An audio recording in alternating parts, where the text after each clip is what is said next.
So you do like it? I love it, yeah. Yeah.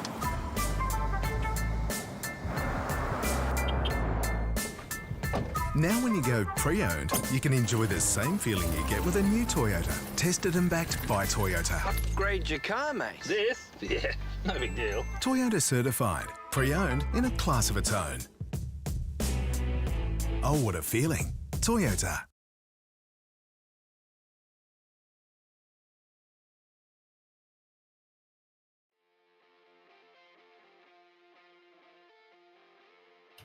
What a great way to start our long weekend with some great GT racing. In the simrigs.com Oz Pro-Am Sim Series, it has been exciting across the journey. Many seasons now. Keep going strength to strength and just tweaking with the format to really give everyone an enjoyable driving racing experience. And this round 4 comes to us from Circuit Gilles Villeneuve. Pass 2 coming up first in the GT4 machines.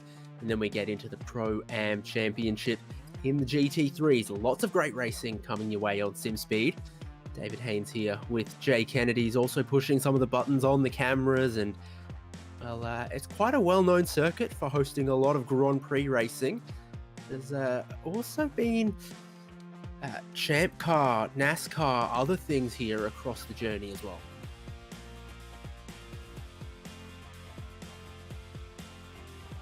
Oops, if I turn my microphone on, doesn't it? Hello, everyone. I think for me, NASCAR was probably one of the coolest series to have. Didn't have the top of the line series here in NASCAR. I only had the Xfinity, well, now known as the Xfinity series. It was a nationwide series back then, but it's a very cool track and a very. I think as far as North American street tracks that are on an island in the middle of a river go, I mean, it's right up there with Belle Isle. I was going to say it'd be very close between it and Belle Isle as to which one's better. Both are very close to the Canadian-American border too, so you could add on the that same in. river. You could Like, put your paper boat in the river at Belle Isle and it'd float its way down here if it worked its way through some of the locks. But yeah, it's a famous and scenic racetrack. Produces some great racing too, with the pit straight leading into almost kind of an S-bend into hairpin. A bunch of challenging chicanes where the walls are super close all the way through the middle sector. And then, of course, the famous hairpin there as well. Site of many an optimistic outbraking opportunity. But your drive off of there sets you up down the long back straight towards the final chicane with the Wall of Champions. Many a pass has stuck and not stuck there.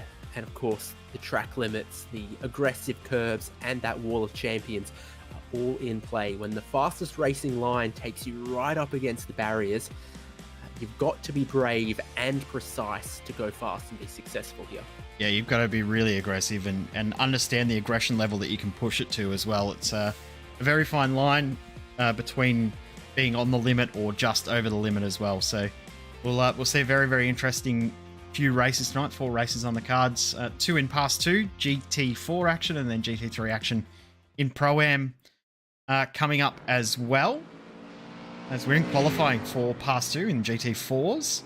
And it's rather close at the top. Sam Muir and Matthew Cardelone, the top 2 at the moment. So it's going to be an interesting session. And of course, they will finish this off with a 10-minute race, followed by a 20-minute race with an inverted top 10. Yeah, and lots of variety of GT4 models available. We're looking at one of the Mercedes AMGs right now, but we've got, I think, 4 in play, and the rolling balance of performance round to round, it should keep all of them competitive. So you've got Porsche Cayman as well. There is an Aston Martin or 2 out there. Hilton Booth's 10th at the moment in qualifying. Patrick Panton is 6th in his Aston Martin. I think, yeah, the McLaren, there's just 1 or 2, and Adam Hill Motion actually in 3rd at the moment. Traditionally, a car that's done well on the the tracks with not many corners with long straights. This is kind of one of them. There's not really much in the way of high-speed corners here. It's very stop-start, slower corners, traction zones, longer straights, and I think that plays a little more to the McLaren, whereas if we were Phillip Island, say, with a lot of long, medium, high-speed corners, that's absolutely mid-engine Porsche territory.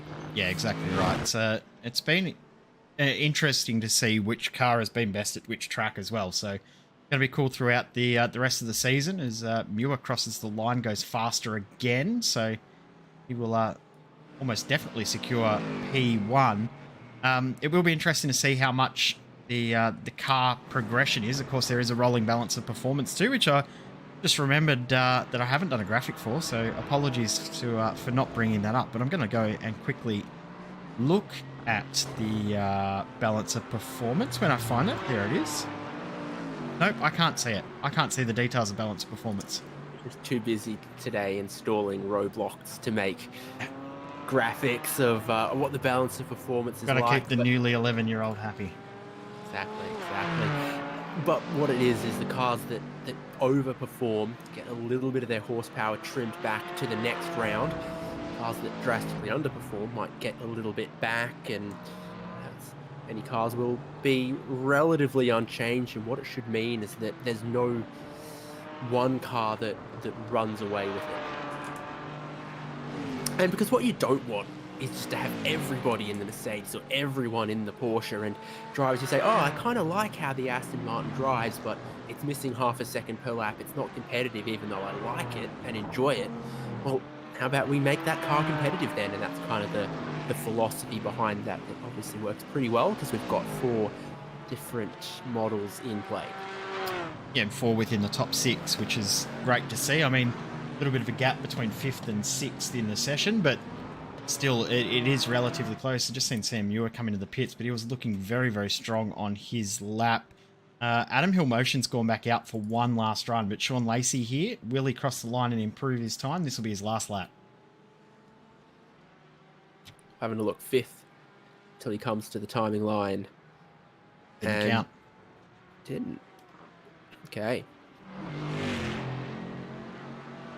Where around here are your track limits being strictly enforced outside of hopping too much of that final chicane curbing? All of the chicanes, essentially, as Richard Mann improves his time, doesn't improve his position. Patrick Panton does improve as well. Yeah, the chicanes are the main ones, so you can't cut the chicanes too aggressively, both the left and the right side of each chicane.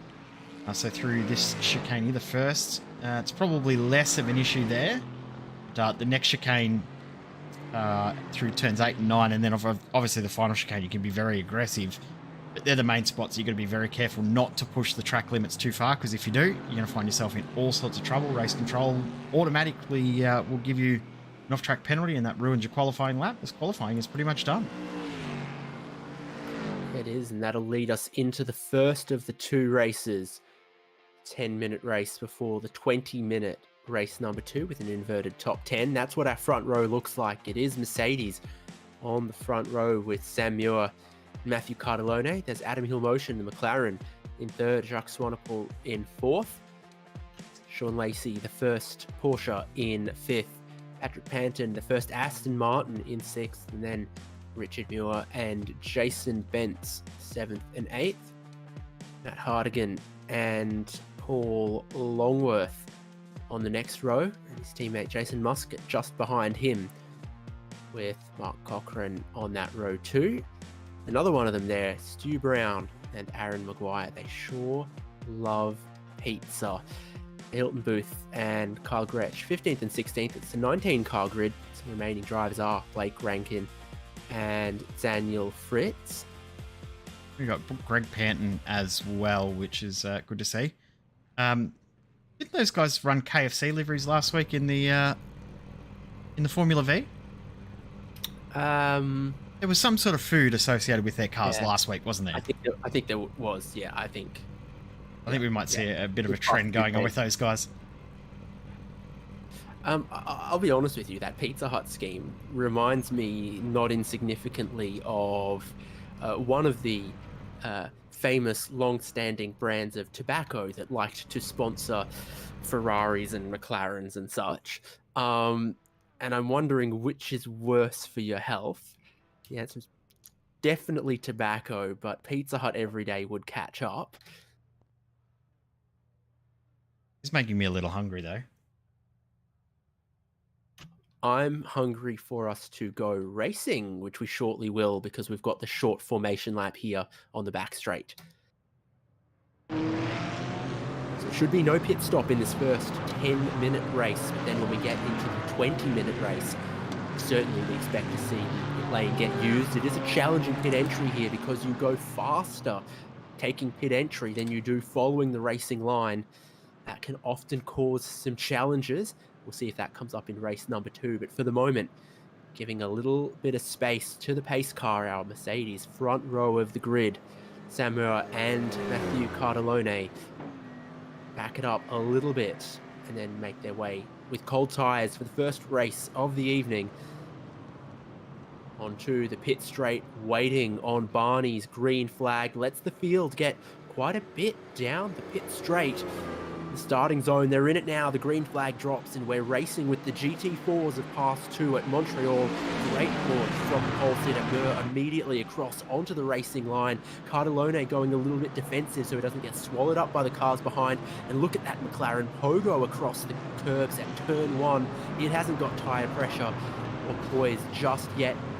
Just managing it as best as possible on this opening lap. A little bit of contact a tiny bit further behind with Jason Muscat, but got it all straightened out and trying to sort it out in the middle of the field here as they try to really obey those track limits. But we've got a couple of cars spun out there. The Mercedes we've seen to be difficult on cold tyres before. Just trying to think of a pizza pun, but I can't think of one. Muscat and Hardigan, the two drivers that were around there, and Aaron Maguire also around, so Hardigan's teammate. Those two cars have come to grief very quickly.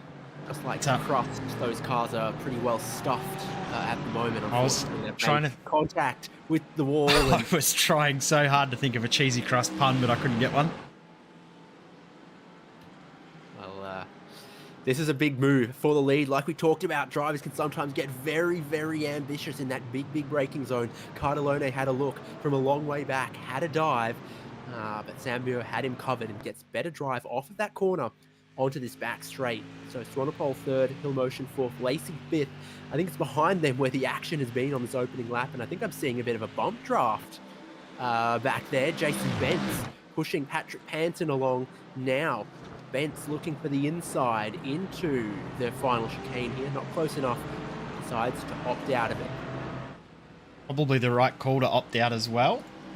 So we complete lap 1. This will be a 6-lap race for the first of 2 races here in Pass 2, and then we'll see a 20-minute race, as we said. Inverted top 10 as Blake Ranke looks like he's just had a slowdown penalty through the chicane and had to give up a whole heap of time. But Muir and Cardellone checking out, but Adam Hill Motion's just got past James Swanepoel, who may have made a little mistake. I actually think he might have a slowdown penalty here. He's slowing up big time. Yeah, I think he does. He's having to let a bunch of cars go. Did he maybe? Oh. Yeah, he's big slowdown. Yeah, might have cut somewhere in turn 1 there. Very tempting to cut a lot of turn 1 in the left-hander as you then sort of go into the hairpin.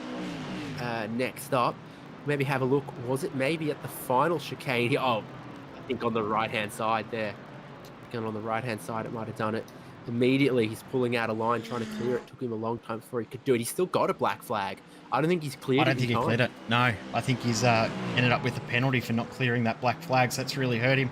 He's not even going to be able to get back to the top 10 from this point, so that's a huge penalty, and he's going to have to work very, very hard. As side by side here, Patrick Panton through on Jason Bentz. So these guys are, I was about to say these guys have changed position a lot, and there's another change. Bentz back through.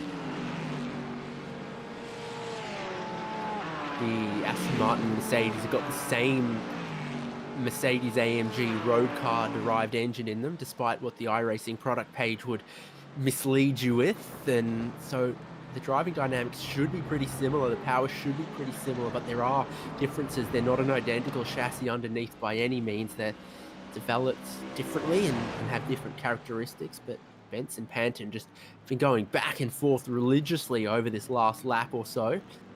Looked so good for Panton, and then just as he got the throttle, it kicked out sideways on him. It's a 30°C track, which is about cherry ripe, I'd say. Not too hot, not too cold. It's Goldilocks. Is Swanepoel having to serve that penalty from cutting the final chicane and not giving up the time gained quick enough. Gaining a lasting advantage, if you will. Did try very hard to clear that slowdown, but just way too late to clear the penalty, and obviously you can't clear it that late. iRacing said no more. He's into the pits and still he has just come out, but back in 19th, he's got a lot of work to gain a spot. This is a good little battle brewing here for 4th, 5th, 6th, and Richard Marr just trying to hold on the back in 7th, but this is a cool little fight. They're actually catching back up to Adam Hill Motion, who was checking out a little bit earlier. Looking at my speed trap stats here that says Adam Hill Motion is the fastest car in a straight line in that McLaren, but is it enough for him to keep touch with first and second? Cardellone just nose behind there, but he does have the inside line as they drag race beside the rowing lake down towards the final corner. I think Cardellone might just have this, but Racecraft from Mur will be in a position to maybe try to fight back.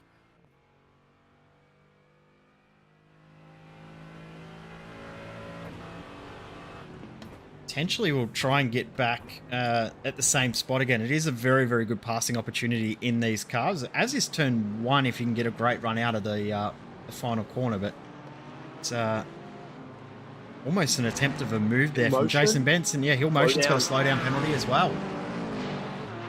He drops 2 positions, he drops 3 positions, could even be 4. Those slowdowns absolutely brutal at Montreal today. Let's have a look. It's got to be that right-hand side. So you see Bence behind him just gives a little kiss to the white curb. The temptation is to sort of launch over it or almost get to the right-hand side of it. And when you don't have your left-hand side wheels on the inside of the painted white line, I think even you get in trouble. Yeah, even I think you can have your inside tyres on the curb, but not any further than the curb. So, but he was well and truly up over that white painted section, that white painted curb. So, yeah, you'll look back at that later on and go, yep, that was a big mistake. You were not able to get back through on Cardellone, which surprises me a little bit. We'll see what the slipstream looks like on the back straight then. You see Sean Lacey's up into 3rd behind this, and we have an inverted top 10 from this race into race 2 coming up. Slipstream's not bad. Nur stays there. There's been a conflagration at the hairpin. Oh, slow down for Cardellone. Lead changes again then with a slowdown for Matthew Cardellone. He's got a nasty one to serve, and this is continually one folds on the run from the hairpin down towards the final chicane. Damage to a couple of these cars, like Hilton Booth in the Grello. Oh, that's a cut track there. And Panton gets sent into the barrier as he tries to get out of the way. So this is 3 wide going into the hairpin, which we all know is therefore going to end really, really well. That ended a lot cleaner than it could have. But yeah, Panton obviously has been the biggest loser out of this group of cars. Come back live because they're still side by side here.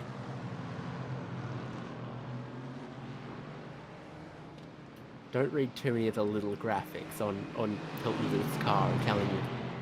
All right, he's sandwiched between some very, very scruffy looking Mercs here, and battle of a 15th, 16th and 17th. It's Aaron Maguire behind him. It's Jason Moscott just in front of him, who's been on the in-session chat saying, I'm just here for the SR, zinger box for everyone. It rubs the lotion on its skin or else it gets the hose again. And he's been typing that while he's been driving, so he might have actually mapped that to some buttons. He's got very strong feelings about a lot of things. Trying to think of the name of the song that he's quoted there. I think it is called Lotion. It's from film Silence of the Lambs? Potentially. I do not. It is in my my playlist on Spotify, so I'm going to quickly find out. Because I do know the song. Okay. It's Lotion by Greenskeepers. Righto. We're on the final lap of this heat race to kick it off, and it's pretty spicy up front. Sam Muir's actually gotten away to a 3-second lead now, and Cardellone, after that little slowdown, on the back foot almost. Jason Bentz is pushing on, and he's scraped a wall that obviously many have before when you see how many scuff marks are already on it. But he's pushing on here in pursuit of second place potentially. Lacey has dropped back then into fourth. Excitement there between Panton as Hill Motion goes around the outside of Panton. And Richard Mayer is just behind them, so Hill Motion back up into fifth. And to be on board with Mayer, because it's a Porsche Dash.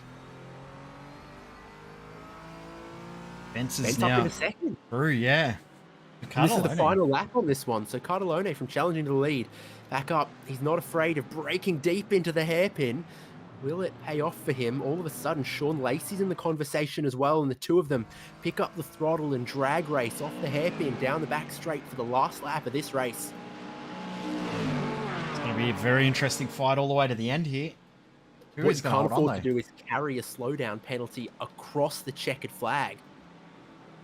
Richard Murr can take it relatively easy. Bentz is going to break super deep around the outside, try to crowd Cardellone, who gets a lot of the curb, gets the fence. They're both in the fence. They're all in the fence. Sean Lacey gets great drive off of that chicane, and he chops through into third place. Drivers in front of him both hitting the wall of champions, but it was Sam Murr who's the champion in race number 1. Mark Cochran will cross the line in 10th position, which means that is reverse grid pole for him in the next one. And Jacques Swanepoel actually has got himself back up into 17th position, so he's gained a couple of spots on the last couple of laps. Obviously one for Greg Panton after his hit in the wall, but he's also passed Blake Ranke as well, so a couple of spots means it's not as bad as it could have been for him. I'm thinking he lost almost 40 seconds with the pit stop, and he might have lost 10-15 seconds on track before that as well, trying to clear the slowdown. So it doesn't take a mathematician to say if you lose about a minute in a 10-minute race, it's very, very challenging to come back from that, and it means he's going to be starting race number 2 from that position 17th on the grid as well. That could be a challenge for him. Sam Murr came away with the biscuits, with the poutine. And Matthew Cardellone, Sean Lacey, Jason Bentz, Adam Hill Motion, Patrick Panton, Richard Mayer, Paul Longworth, Stu Brown, and Mark Cochran completing that top 10. You take that top 10, you flip it on its head, and that's the top 10 on the grid for race number 2 with our invert top 10 coming up. Everyone else behind that, they are locked in to start race 2 from where they finished. That's Kyle Gretsch in 11th, followed by Matt Hardigan, Daniel Fritz, Hilton Booth, Aaron Maguire, Jason Muscat, Jacques Swanepoel, Blake Rankin, and Greg Panton. I think your drivers to look to maybe come forward from that back half of the grid is definitely Jacques Swanepoel.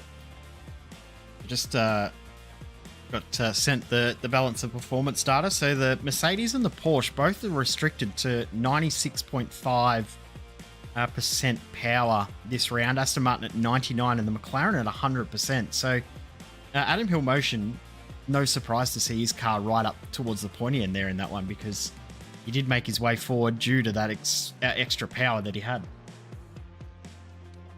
What we did also see is that it doesn't really play nice over the curbs, so what he's got to do to be competitive in that car is play to the car's strengths, which is really maximize the traction off the slow hairpins, use that horsepower and not cut the curbs and the chicanes.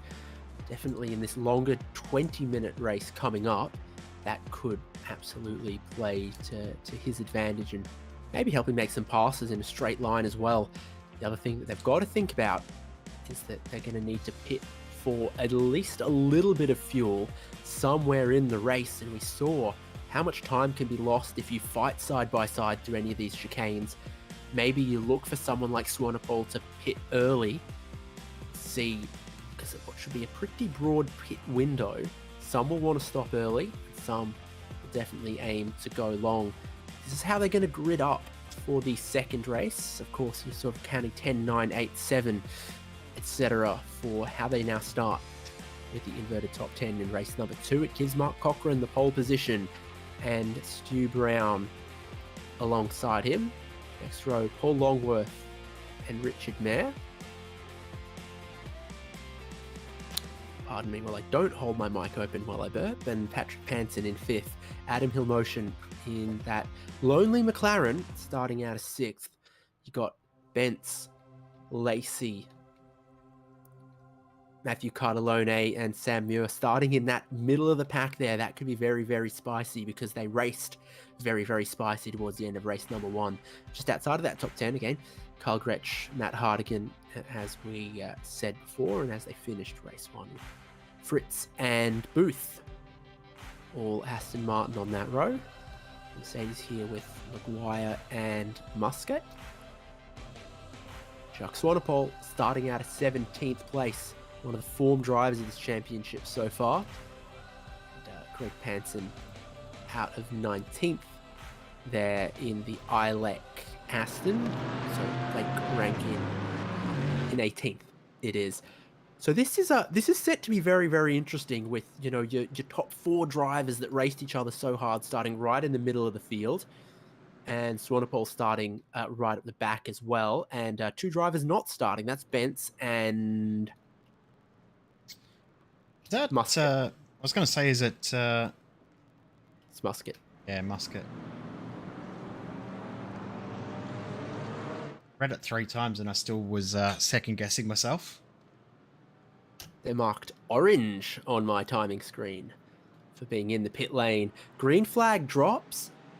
Got a couple of cars missing from the grid. But we get underway with 17 and maybe a pit lane start. Who knows from those others. Stu Brown trying to convert that inverted top 10.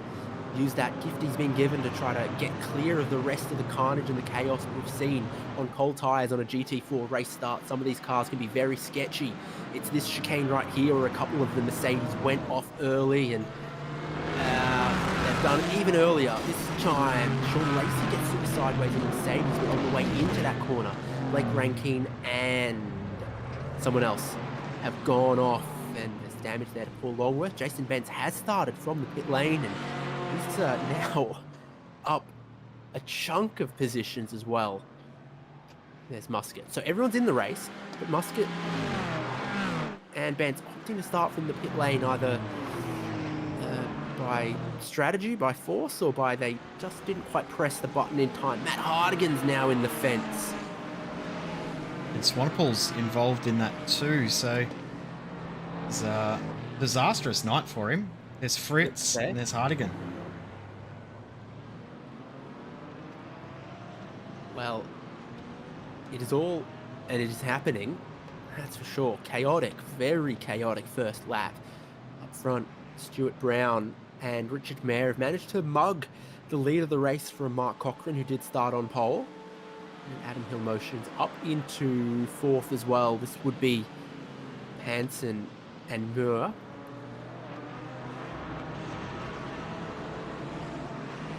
Race 1 winner we're looking at right now. It's come from 10th on the grid up into 7th. Jacques Swanepoel's up into 11th, so 6 positions gained for him on the opening lap.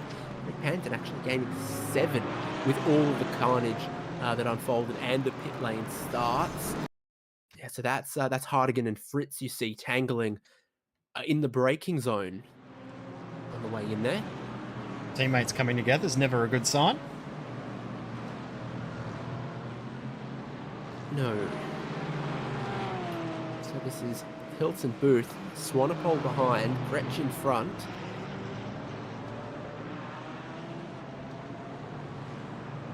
Swanepoel wondering, how do I heat up my knife to cut through this butter in the middle of the field? Because as it stands right now, his key competitors in the championship are running away out front just a little bit. Speaking of running away, Mayer and Brown change positions. Yeah, they're neck and neck as they break into the hairpin, far end of the track. So Mayer goes and takes away the lead of the race, but you see how close the rest of the field is behind with Stuart Brown, Matthew Cardellone, Mark Cochrane and so one driver going backwards a little bit. Carl Gretsch getting passed by a few. So your whole top 10 covered by precious little. Cardellone moves once, moves twice. Sold to the man in third place. And he's looking to get a great exit off that chicane as Mayer and Brown play a little shy with the curbing and maybe slow each other up a little bit. And Sam Muir, race 1 winner, decides to pit rather than try to cut his way through 10 battling cars. Cardellone has a peak in turn 2 and it gets oh so close. I thought that was going to end in tears there for Stuart Brown. I thought he was going to get turned around, but Hill Motion McLaren's got to have another slowdown there. Oh, no. He's had a shocking run with slowdown penalties, hasn't he? It's, this is a painful one as well because it's start of lap 2, but it's the end of lap 1 when he's received the slowdown, and looks like he's not cleared it in time. Black flag penalty. Ouch. It sort of calculates how much time you've got to give up as a delta to what it expects your race pace should have been. And so after just the first lap, it doesn't really have enough information about what proper race pace is. And it can be very, very strict compared to what you feel is giving up a little bit of time. It says, no, you're probably even slower, 2 seconds slower through that sector than you were on the opening lap.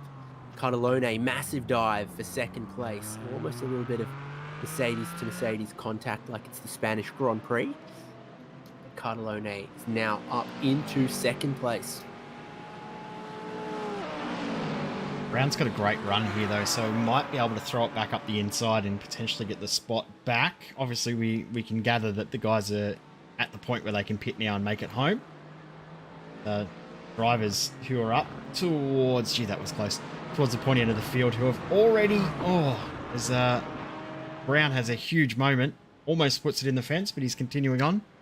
Lacey and Bentz have come in. Muir has obviously already cleared his stop, so it'll be interesting to see where he is in relation to these guys in the pits now. I think you're seeing Bentz's pit lane start as having said he's pitted. He's not. He's the green car still out on track. Sorry, Muir. Lacey and yep, you're right. Who are in, and Muir that's already pitted. Gosh, he's taken on the fuel, and he actually doesn't look that far behind the rest of the pack. So he'll be hoping to push on clean air, being able to follow precisely the racing lines that he'd like. Lacey rejoining. Careful with that exit blend line as well. This is Cardellone now in the lead of the race, just passing the Porsche of Richard Mayer.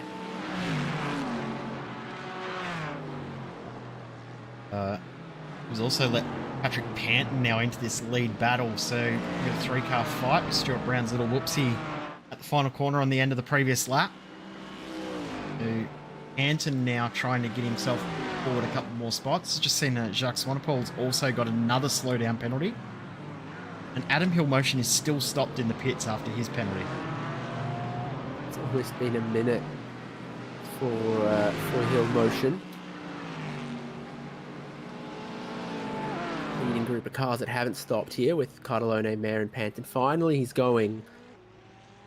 Oh, you had to pull that one up just to rub it in. He's basically lost the best part of half a lap there. Almost 3/4 of a lap by the time he's back up to speed, isn't it? It's a long we'll go stop. to the next round, and the McLaren will have 101% power. Oh wait, no, it doesn't work like that. Bentz is looking rather aggressive at the moment. Just set the fastest lap of the race on that one there, a 43.9. His helmet's looking very aggressive. Is it? Yeah, it's got well, it's red. It says shark. It's got eyes on it, so it's actually a very motorcycle style helmet. You can see it in the mirror there.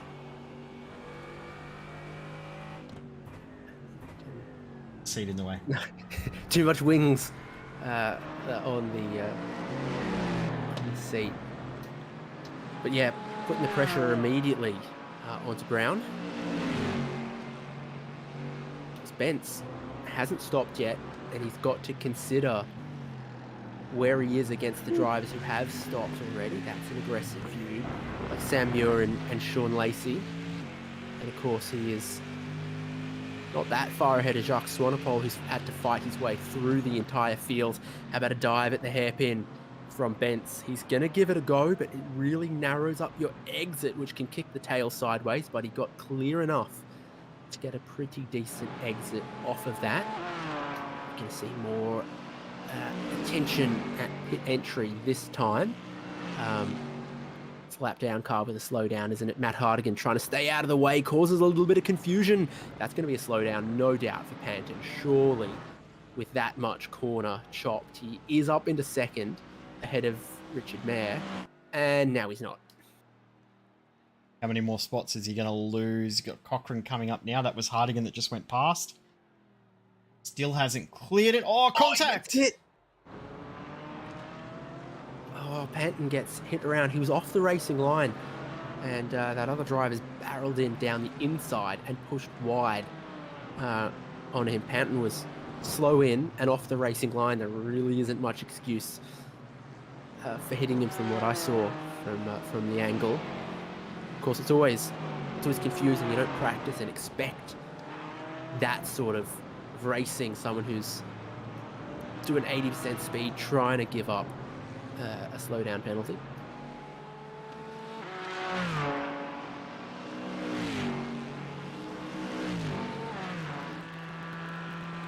So here we go. You got the lapped car of Matt Hardigan there. You got Panton.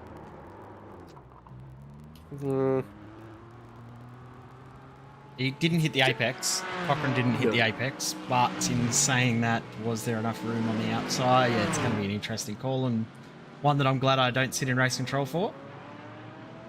Comes Brown through.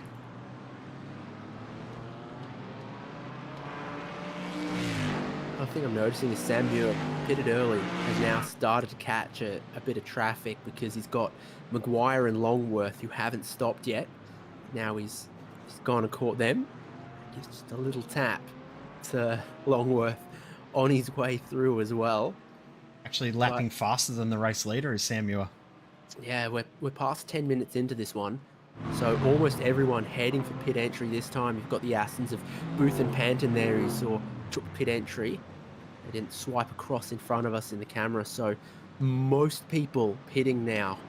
And that opens it all up for Muir. It's the drivers we haven't seen stop yet. It's just the top four: Catalone, Mayer, Bence and Brown.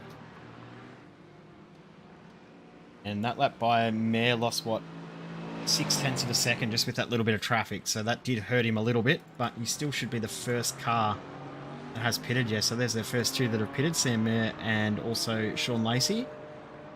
Just coming past there, I believe, was Blake Rankin. And then Mark Cochrane, the third car on track that has made his stop.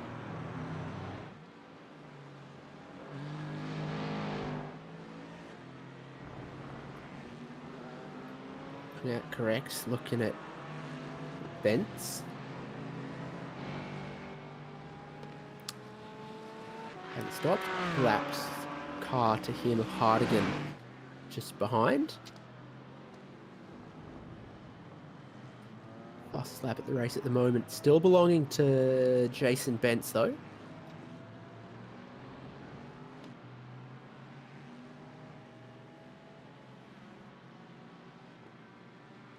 Sam Muir, so it's currently 23.1 seconds between first and fifth on the road.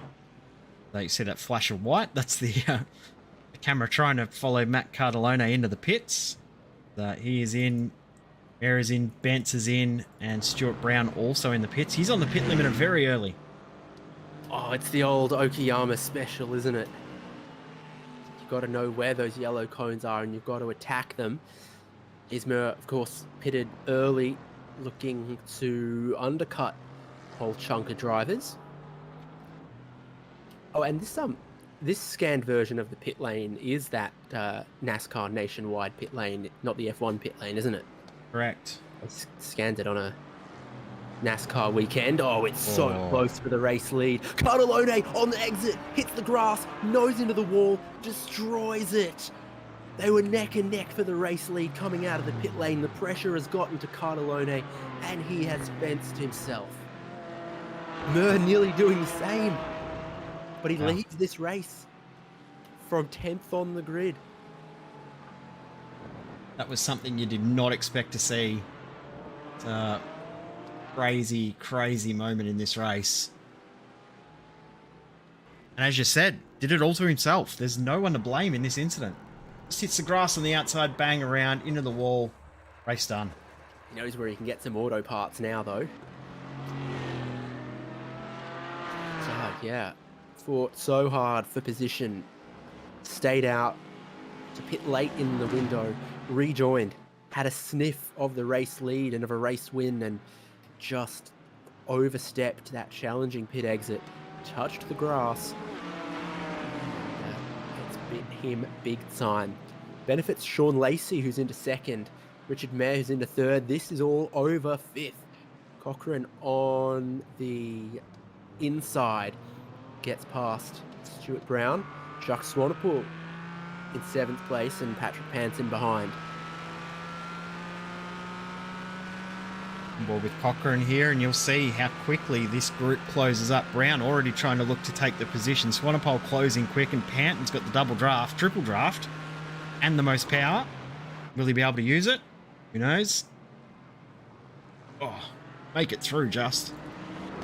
They lose so much time threading their way through there too wide, and costs everyone so much momentum. Brown just walks away from it as Cochrane, Swanepoel, Panton battle into turn 1 here, and Jacques Swanepoel gets down the inside of 1 to take the full line through the right-handed hairpin, really square it off for good traction. And he's now up into 6th, having started this race in 17th. Done a good job to come back after the horrors of race 1. Potentially on for a top 5 here if he can get back up to Stuart Brown. These guys have already lost a second and a half to the car of Jason Bentz on this lap.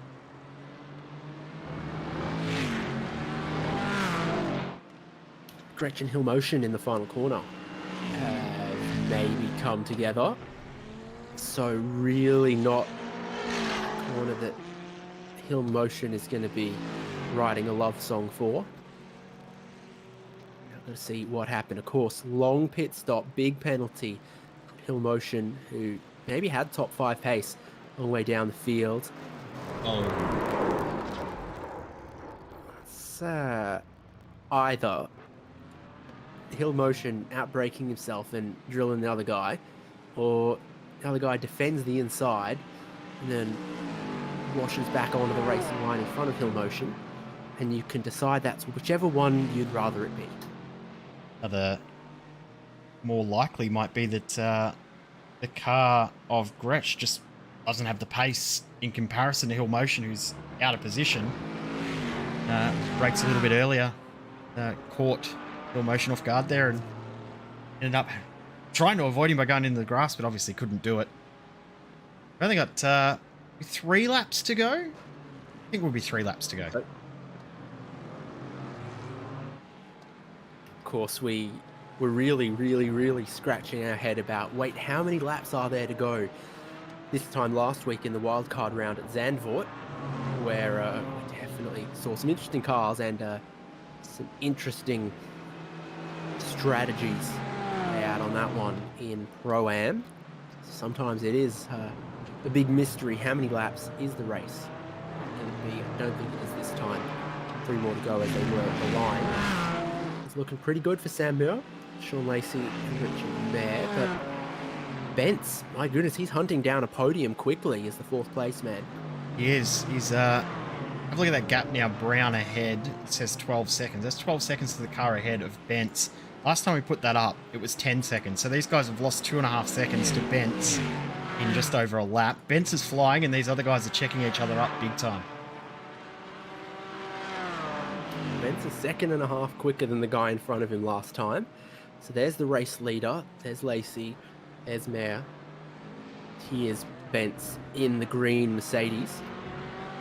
We've gotten a good slipstream that time. He's not afraid of the curves or the wall of champions. Great run, great slipstream. This could be a mega quick lap for him, and he's suddenly monstering for a podium position. And it was the fastest lap of the race set just then on that one by Bence. Mare goes defensive, gets a little grass almost in turn 1. But, not offering up too much opportunity immediately to Bence. Panson's under pressure from Cochrane. He actually has just got through, has Patrick Panton there at Wall of Champions at the final chicane. So Panton now up into 7th. Swanepoel still trying to get Stuart Brown, but Bence is well and truly there. Richard Mare doing enough to defend the spot. May not be able to defend anymore. Yes, he will.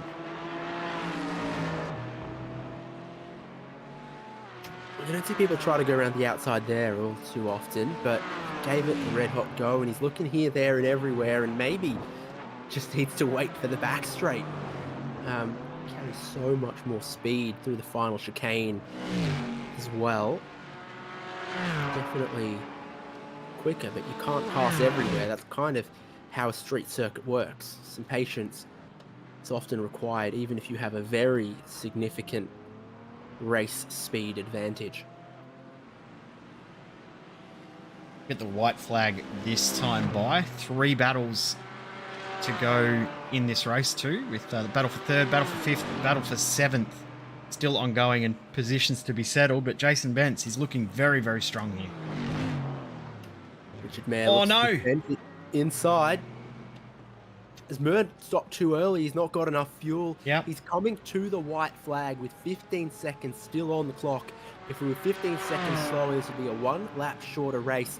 And he's miscalculated. Sean Lacey leads. Mare and Bence are side by side for second, rubbing on each other, touching as they go in towards turn 1. Mare gets it so deep. He rejoins, diamonds that corner. And it's 4 sheep stations now. It's 2nd and 3rd places. Murr has had to take a 3-second splash of fuel coming to the white flag. This is a great fight, isn't it? This is a brilliant battle. And Richard Mare should not still be in this position. He should have lost this spot a long time ago, but Bence just can't finish the pass off. Richard Mare's doing everything in his power to hold on to this spot. He's got the widest elbows in the whole of Canada. Saying something, there's some ranchers out in Alberta. He's trying to hold on. They're now 3.7 seconds less away from the lead. Lacey might be having to save a little bit up there. Surely, they're not all in the same boat as Murr, but some of them could be. Mare in the wall there on the exit of turn 9, I think it is. Manages to carry on a very, very square hit. The checkered flag is waiting for them.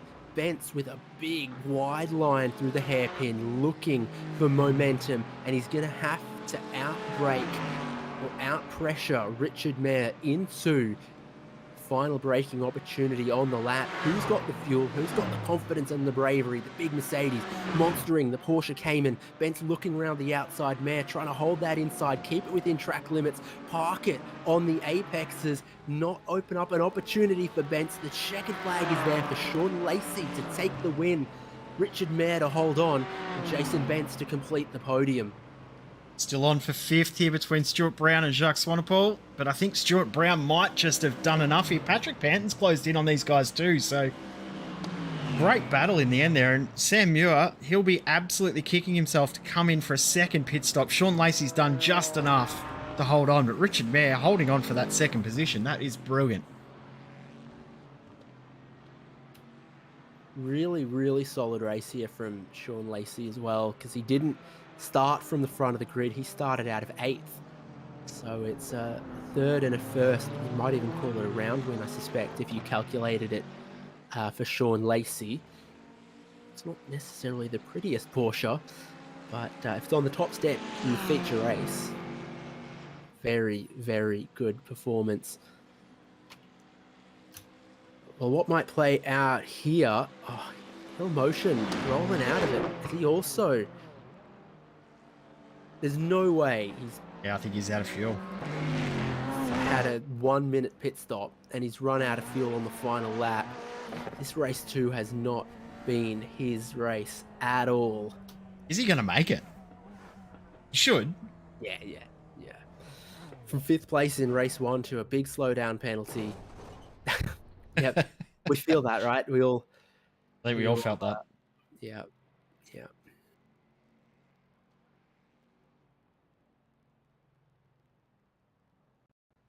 Sean Lacey comes away with that win. Richard Mayer and Jason Bentz completing that podium, as we said. Sam Muir, honestly, 2 trips through the pit lane, needing to come into the white flag and still getting 4th is a testament to the pace that he had. Just a little stumbling block on the strategy, pulling the trigger too early on his pit stop. It's the first time around.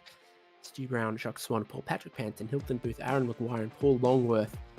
That's our top 10, with Mark Cochran in 11th, Greg Panson, Carl Gretsch, Adam Hill-Motion, Matt Hardigan, when everyone made their pit stops, did get back onto the lead lap in 15th there. Lap down for Daniel Fritz, retirement for Matthew Cardellone and Jason Muscat and Blake Rankine. Right, certainly had a little bit of everything. Very close racing in the GT4s as always. Great to have the different power levels on the different cars, meaning everyone can compete. Not a guarantee of a great result, as Adam Hill-Motion's second race showed us, but certainly he had the tools to be able to fight here at Montreal. Got some great sponsors again this year, great supporters for simrigs.com Oz Pro-Am Sim Series, of course simrigs.com, but also joining them this year, Super Cheap Auto, and our Make It Super moment of Pass 2, Richard Mayer driving in the mirrors, hitting the wall even on the final lap there, but just refusing to give up second place. $20 gift card goes to him for making it super. Well deserved too, because that was some absolutely brilliant, and I won't use the pun of saying it was super driving, but it was incredible defense. It was a really great defensive drive, and he deserves the award for making it super in that race, because it was an incredible final 2 laps to hold on from the driver that set the fastest lap of the race a couple of times throughout. So well done. Yeah, no doubt the pace that Bentz had. I think he ended up with that fastest lap of the race, and it was not even close. That was a scary quick car, and Richard Mayer held on with some great racecraft. So there you've got the full list of supporters for this season of Oz Pro-Am Sim Series. Simrigs.com, Exodus Racing, Super Cheap Auto, Echuca Toyota, and Index Designs. We've got to take a quick break here on SimSpeed TV, and you're going to want to stick with us, because the Pro-Am Sim Series in the GT3s, big boys, are coming up now.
So you do like it? Okay. I love it, yeah.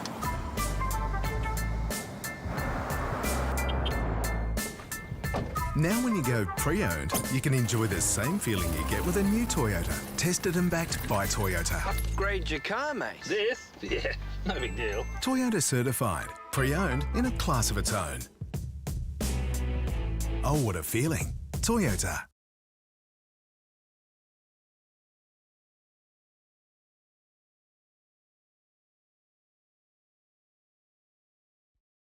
Racing isn't easy, but experiencing it is. iRacing puts you in the driver's seat with the industry's leading sim racing game. Drive on laser scan replicas of the greatest racing circuits from around the world. Go head-to-head against other drivers chosen by skill-based matchmaking to ensure competitive racing at every level.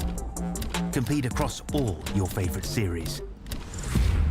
In officially licensed cars, engineered to deliver the most accurate driving experience possible.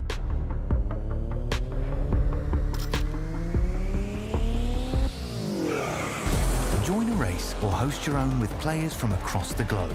Race against the computer or in a league with friends. Feel the thrill behind the wheel. Visit iRacing.com.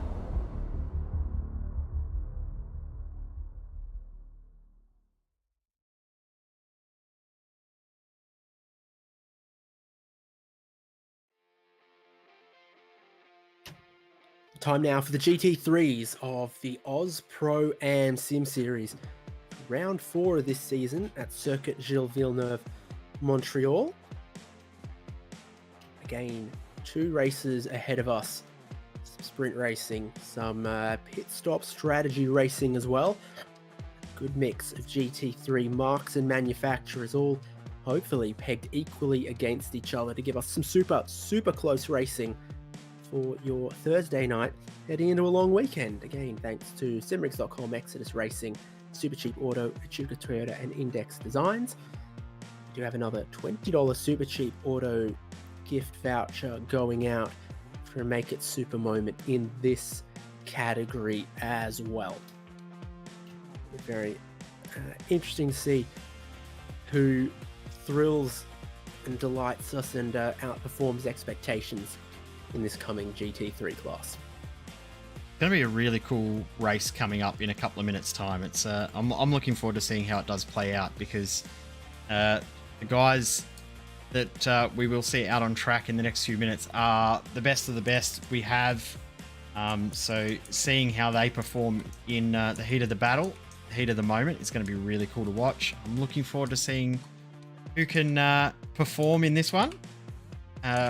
One 10-minute race to start us off, and then a 40-minute race to end it with, of course, the top 10 invert once again. But the interesting part of this will be who can time that pit stop right, and who can play the pit strategy right, because we've seen the pit strategy be such a huge component of this series in the past.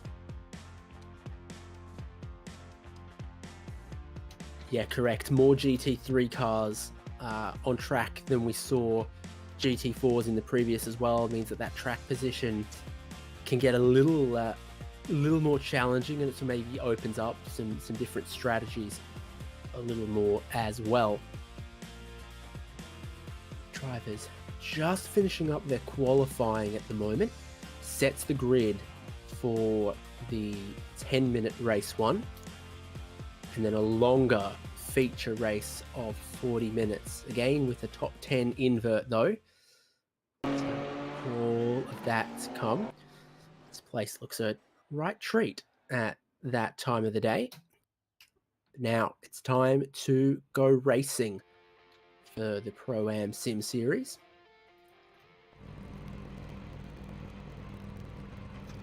And it's a gorgeous grid of many different GT3 models.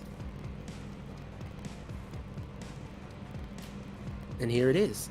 Ferrari of Bo Albert on pole. Lachlan Capel sharing that front row with him in the Lamborghini. Just 24 thousandths of a second to separate first from second. Then Sebastian Flock and Joshua Fitt are row number 2. Lamborghinis. And then the first Porsche and BMWs are on row number 3 with Jordan Peter and Scott Hasler. Okay, super close here, Brandon Levin and Luke Fitt. Jordan Peter and Scott Hasler again. As I clicked the wrong button, I'm sorry. You clicked up channel instead of down channel as you were surfing. Adam Fonslow and Colin Schwecke complete the top 10 there, and Christopher Henn and Hamish Cleland Andre Heimgartner and Tyson Broad. I've seen Andre Heimgartner in one of the ads, so it's great to have him here on the grid as well. Harry Lawrence and Jeff Connell, always one to look out for on the pit stop strategy. Pulled a sneaky one on everyone at Zandvoort last week. Chu Kang, great performer in the Ferrari. Tyson Hanma in one of the Audis there. Nick Wood, Brady Standley, 19th and 20th on the grid. Ben Holiday and Steve Tonkin, 21st, 22nd. Adam Jepson and Richard Brookfield. Macaulay Jones and Jeffrey Wang. And Sam Lehman. Hopefully not too many more. Not too many. Bernie Ferguson. They're rolling out, forming up Caleb Bellack and Ian Jordan, 31st, 32nd on the grid. And then Ashley DeVries, 33rd. You saw that front row. Bo Albert, Lachlan Capel. Here they go. Full endurance spec headlights on these GT3s as we're going to race into some dusk here at Montreal. The pace car is in. Albert waiting for the green flag. Pinot gets waved pretty late down the pit straight here. The whole rest of the GT3 field forming up double wide, ready to get 10 minutes of GT3 carnage in the opening sprint race underway. And 11 it was, trying to make some moves here early. 3 wide down the inside into turn 1. The all-black Lamborghini might grab a couple spots. Bo Albert for the Ferrari converts a pole into a race lead in the opening couple of corners. The GT3 seem to be a little more predictable on the cold tyres to create the essence of traction control with a little more downforce, but already some contact. Hamish Allen broadside and just Tyson Broad. Going. Jepson in there, Chu Kang, Christopher Hen, Sam Lehman, Tyson Broad, as I said, Ian Jordan, Richard Brookfield, Tyson Hamner, all involved in that. Albert Capel, Flock have broken away. Jordan Peter there too. Joshua Fitt starting to lead a big group of cars together.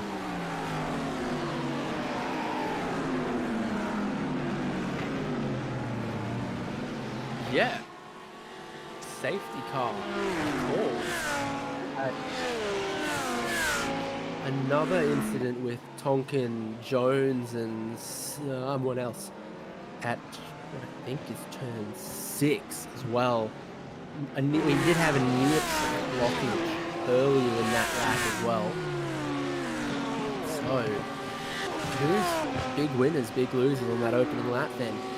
First and second remain the same, but I think you'd be hard pressed to see much unchanged beyond about 10th place.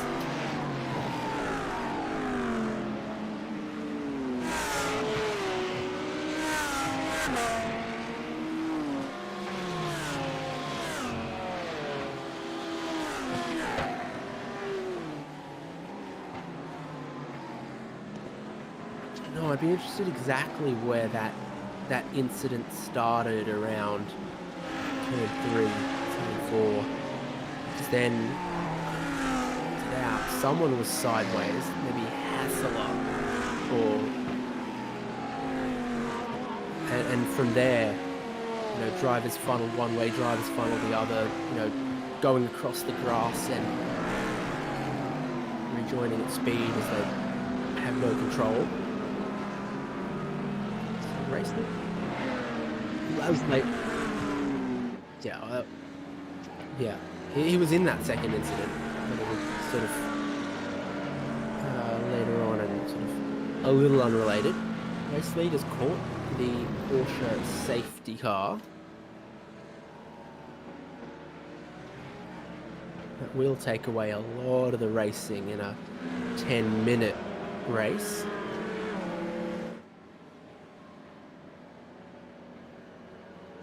Helps if I unmute myself again. This is the start that's brought out the safety car. So Hamish Cleland in the Juice Frog Leap car. Is there a tiny little bit of contact from the ILEC car? Maybe. Tyson Broad there in the drop bear car sees the spin coming, heads to the grass, and that's what starts a lot of commotion.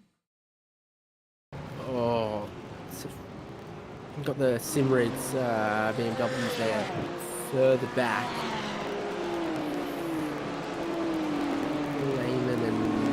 Probably someone else. And Macaulay Jones here, he has a lot of damage to his car, so he's crabbing quite bad. Oh. That's what's brought out. I'm guessing that's where the second caution's come, because that's when it was called. Sorry, the second incident that's brought out the caution, I should say.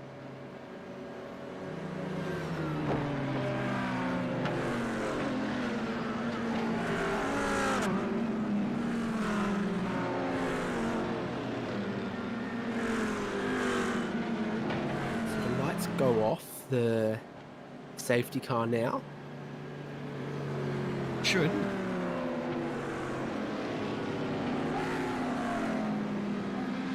They haven't. We actually get this race restarted.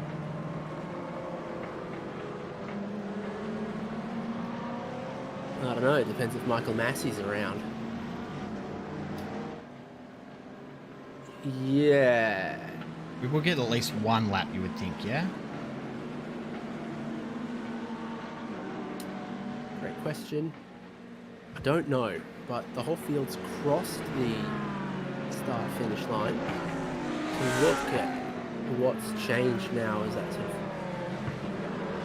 updates my timings. So holiday from 21st to 12th. Connell 16th to 13th. Brandon Grotch 27th to 16th. Caleb Ballot Cup a few. Yeah, 31st to 17th in the half a lap until the safety car got thrown. The graphic on screen is actually showing positions changed per class as well. So Pro on the top and Am on the bottom.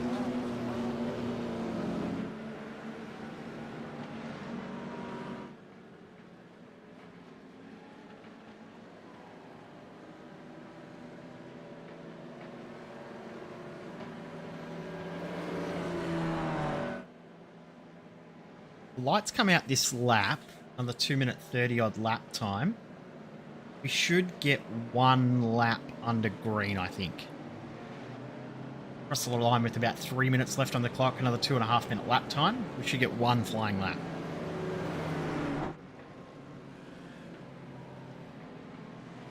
Maybe. I hope anyway. Yeah, it would be not great if it was only half a lap of green flag racing to then set the grid into the 40-minute race.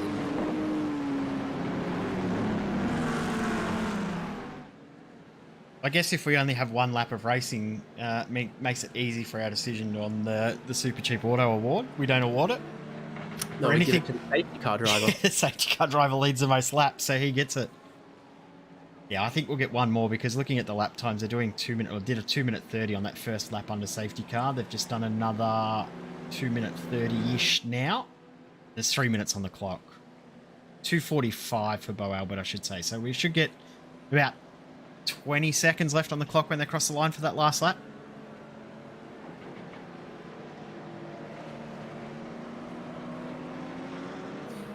Delightful. We're at a full 50% of BJR drivers. We are. Smith and Rice. you know, I saw a Middy's van today out my window. I was like, oh, what are you off to? Tradie electrical eyes. Actually had Jack Smith's cousin racing on SimSpeed before. Tommy, who's racing in F3 this year. There you go. I bet you didn't know that one there, Haynes. News to me. Raced in the Formula Renault series we broadcast as part of the when the world was locked down. Remember that time when the world was all locked down? We did lots of E-series. We did so many E-series, up to our gills in E-series. It's great. Great time. What a time to be involved in sim racing. Run locked into their houses. Some would say they wish that they were still locked into their houses.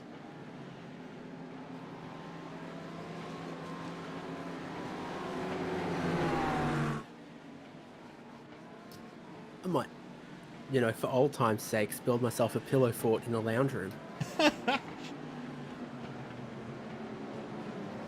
We still have to deal with pillow forts in this house, don't worry. So this is looking like it's starting to form up a little too wide in places. It's potentially a too wide restart here.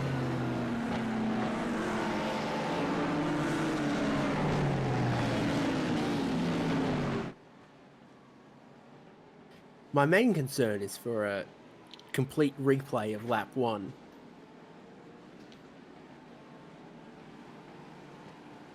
I am quite looks nervous like- about that too, but I think they will sort themselves a bit better this time.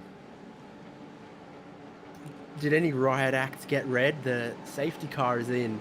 We are going to get a racing conclusion to the first heat of the evening in the Pro-Am Sim Series.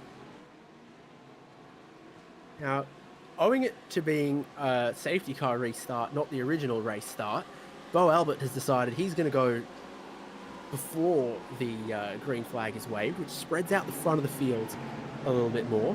See Brandon Levin in that Lamborghini racing side by side there.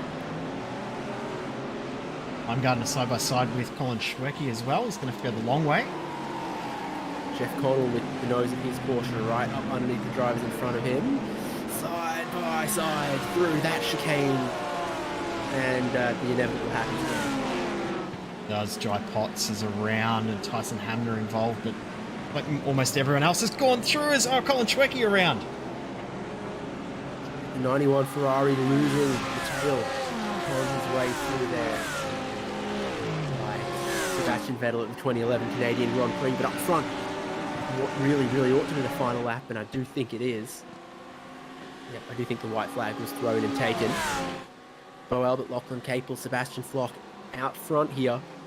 Ferrari with pretty strong straight line grunt, which again, very Hasler. useful around here. Hasler. Rejoin has not gone how he wants. His teammate's going to help him out, let him know about it. Oh, yeah, swimming in that lake. Doesn't look appealing at night, does it? No, it really doesn't. Albert is going to survive 1.5 racing laps in race number 1 to take the checkered flag and the race win in the heat. The rest of the field strung out behind Peter 11 fit. Andre Heimgartner home in 7th. And Holiday picks up the win in AM. Harry Lawrence and Brandon Grotch round out that podium. But, I don't know if you can call that a race as such, but it was an event. Albert Capel flocked the podium in 1 and a bit laps of proper racing, but yeah, that was definitely chaotic.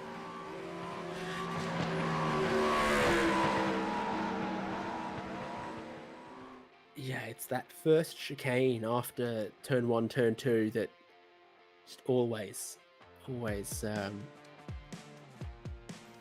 seems to test the abilities and patience and racecraft of some. So this is the results of that first race. Everyone you see in green, pro category driver. Everyone you see with their number in blue, YAM category driver. So Albert Capel, Flock, Peter 11, Fit, Heimgartner and Fit. All pro drivers, Ben Holiday coming away with the AM class win, and then Jeff Connell. So important. Has he done that on purpose? Oh, Potentially. He he's does come it from so often. 16th to 10th to grab that reverse grid pole for race number 2. Jeff Connell's going to start on the front row of that one. And then Harry Lawrence, Brandon Grotch, Scott Hasler, Nick Wood, Caleb Bellack, Tyson Broad, Jordan Ferguson, Chu Kang, Adam Funslow, and Ashley DeVries to 20th place. Hamish Clellan, Sam Lane, and Steve Tonkin, Colin Schwecke, Macaulay Jones, Richard Brookfield, Tyson Hanmer, Christopher Hen, Jai Potts, Adam Jepson, and then it was Ian Jordan, Jeffrey Wang, and don't think Brady Stanley or John Merritt started that race, and they didn't turn any laps, so they don't appear on your graphic, just on my timing sheet.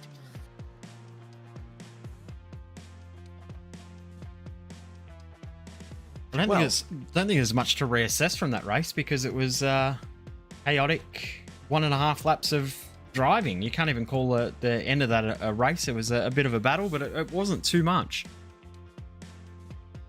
No, it certainly reaffirmed the importance of qualifying when there's a big grid, that's for sure. So we can look forward to the 40-minute race 2 coming up, where the field ought to string out a little further.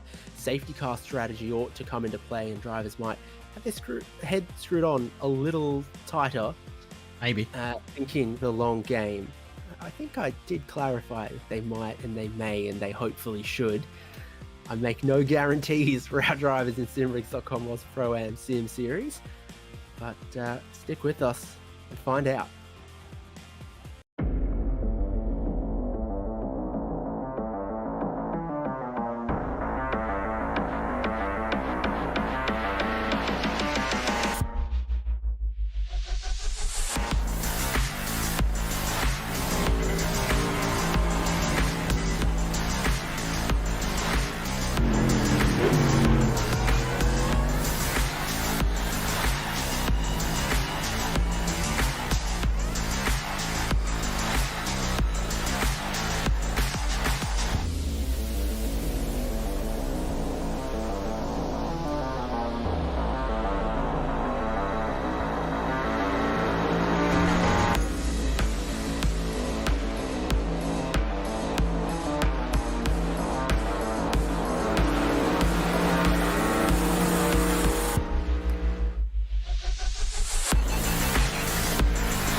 So you do like it? Okay. I love it, yeah.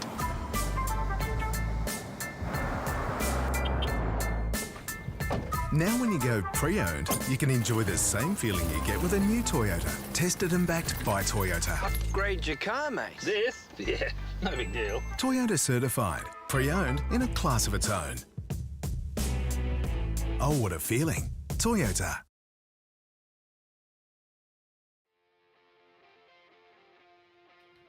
"40 minutes on the clock for race 2 of SimRigs.com Oz Pro-Am Sim Series. You're watching it live here on SimSpeed TV. And fortunate to say, with 2 supercars drivers in the field for us this round as well. We saw things did not go so great, unfortunately, for Macaulay Jones with all the damage sustained on his Mercedes. But for Andre Heimgartner, he managed to pick up a couple spots inside of the top 10. We'll see what both of those can do in this race coming up now, and does have a reverse top 10 from the finishing order of that race number 1, which will see Jeff Connell, always a perennial favourite to do something special in the pit stop strategy races, starting out of pole, sharing that front row with Ben Holliday. And Andre Heimgartner's going to start out 4th. Bo Albert didn't have to do a whole lot of racing from his pole position in race 1, will therefore start out of 10th, and we'll see what the Ferrari can do wheel to wheel in racing conditions. David Haynes with Jay Kennedy for this coverage, and there you see Albert Capel, what I said earlier. Connell and Holliday, then Luke Fitt and Andre Heimgartner, Joshua Fitt and Brandon Levin on row 3, Jordan Peter and Sebastian Flock will be row number 5. Row number 6 has Lachlan Capel and Bo Albert. Now into the drivers who weren't so lucky with the top 10 invert and start this race where they finished race number 1. And I called it out just a couple of minutes ago. I would be repeating myself, but we'll flick through it and you'll see them all. I think big beneficiary of all of this, Ben Holliday, AM winner from race 1, raced his way in towards the top 10. Now he starts on the front row of the grid with a good bit of separation between himself and the rest of the AM class cars. We saw this a lot last season. Haven't seen it too much this season so far, where the winner of AM gets a real big head start coming into the feature race with a front row start or even a pole position, and the next place car starting a long way back. So Holiday in a really good spot to start this one in second. He can maintain a top 5 throughout this race. I think that's an incredibly good result. It's 40 minutes on the clock. Everyone going to need to make a pit stop in this race. Again, tyre longevity, a little bit of a question mark in the latest generation of GT3 tyres. Should be a pretty cool track out there. We'll see what they all make of it. Waiting on that green flag, your front row into life. Connell in the Porsche, not a lot of horsepower or punch initially off that race start, and Holiday with the turbocharged BMW almost looking to go around the outside of him, and Holiday will take the race lead. What about the rest of the field behind? Still mainly 2 by 2, trying to negotiate it cleanly. I did see Macaulay Jones meet in a 3 wide sandwich, and I had to wince a little bit. He still seems to be racing on, and Jordan Peter spins off the track, stays on the grass, I think gets drilled by guess who? Yep. Looked like Macaulay Jones. I think it was, but he's still leading that group that he's in with. But what a start from Ben Holiday to get the jump on Jeff Connell. I think he caught Connell napping it a little bit there, coming through that corner at turn 2. Got the eyes on Barney when you're on the pit straight heading to the race start, and maybe you just have the right gear, the right punch, the engine spooled up, ready to go, and he leads this race. Now Jeff Connell is right in behind him, absolutely able to pressure him if it suits Connell Gender through the hairpin for the first time. A couple drivers looking to make some moves. Someone in the Lamborghini looking down the inside there. One of the drop bear cars, I think, picked up a spot. I think it was Lachlan Capel. Harry Lawrence has also gained a couple of spots outright at the start. Started 11th, up into 9th outright. So he's had a good jump, but Bo Albert also making moves up into 7th outright, 6th in class now.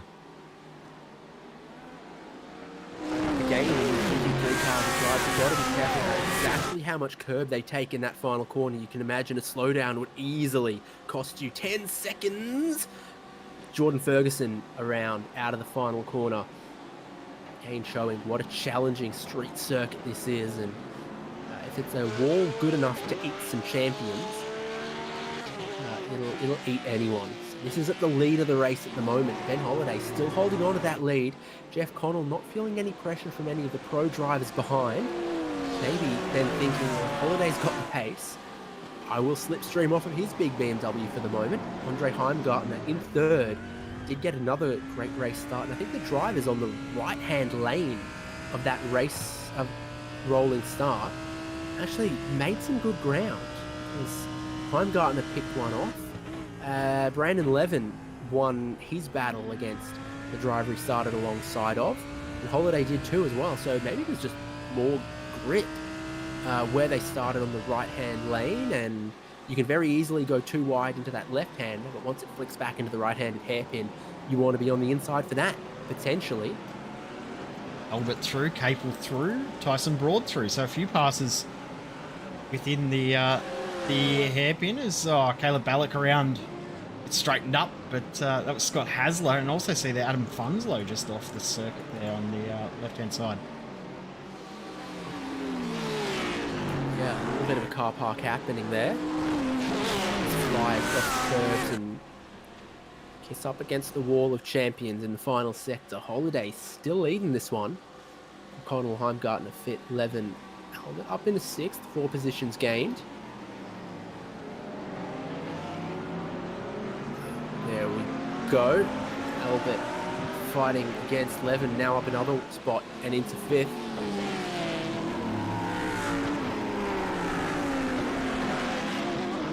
A lot of Lamborghinis here, but again, you said Harry Lawrence gaining a couple of spots. Kept there in one of the Porsches. Bo Albert, obviously, one of the few Ferraris, and making a lot of ground and seeming to have some good grunt in a straight line. So Flock just got overtaken there by Lachlan Capel as well. So Capel now up into 7th in class, 8th overall. Ben Holiday's doing a great job, obviously, as well. We saw it pop up on screen. He's done the fastest lap of the race on that first lap. he can maintain this pace, he's looking like he might be one of the very few that can win in AM class to win the race outright. We've had a few, but it doesn't happen very often. You say that, he's got Jeff Connell lurking true. right underneath his rear wing. And content to know- fuel save. Yeah, we know Jeff Connell's strengths sort of come later in the race as well, and you occasionally want to count him out. And then they all cycle through their pit stops, and magically he's contending for the podium and he's contending for the win. And Ross Rizzo's not racing with us. He's probably, I don't know, celebrating his birthday or something. Something about birthdays today, isn't it? Jeff Connell sets the fastest lap of the race. Briefly. Yeah, Albert's taken it. There's Albert now on Luke fit for fourth, thinking about having a look into this corner, which again, an unconventional place to try to stick a move, and maybe he should have, because has not nailed that corner, and then checked them both up on the exit, and now runs it super deep out onto the ungrippy, marbly stuff there, looking for the over-under. Comes Albert, and I think he will, up in the fourth place there. Pressure of having a iRacing Rallycross World Championship driver in the years. No, I'm not going to say anything. I better not. Well, now you're the parent who's like, if you've got nothing nice to say, don't say it. Is that what's happening? Exactly. Know Bo too well to say anything from that. Capel threw on Joshua Fitz, so both of the Fitz losing spots to Albert and Capel's. Chu Kang around. That's a weird angle to have his car. It's a little bit backwards. Something has spun him around in the hairpin. It's battling with someone. Mechanical black flag from whatever has happened. Has he been hit from behind? I'm going to guess yes. I haven't seen it yet. I've seen it at the same time. Screening. He's running middle of the road. Hamish Cleland, I think it was. Yeah, it was. That's pretty unfortunate there for Chu Kang. He was sitting quite nicely in the mid-pack.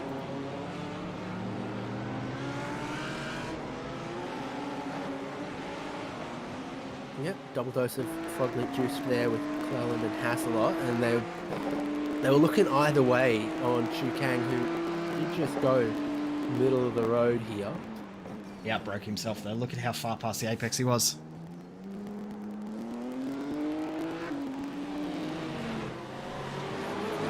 Well, that's a mistake from Holiday. Yep, Holiday's way out of sorts in the chicane. Wide, sideways. Connell all over him. The driver's behind, starting to close in, and that puts more pressure on Connell, who now looks down the inside of the hairpin to take the race lead.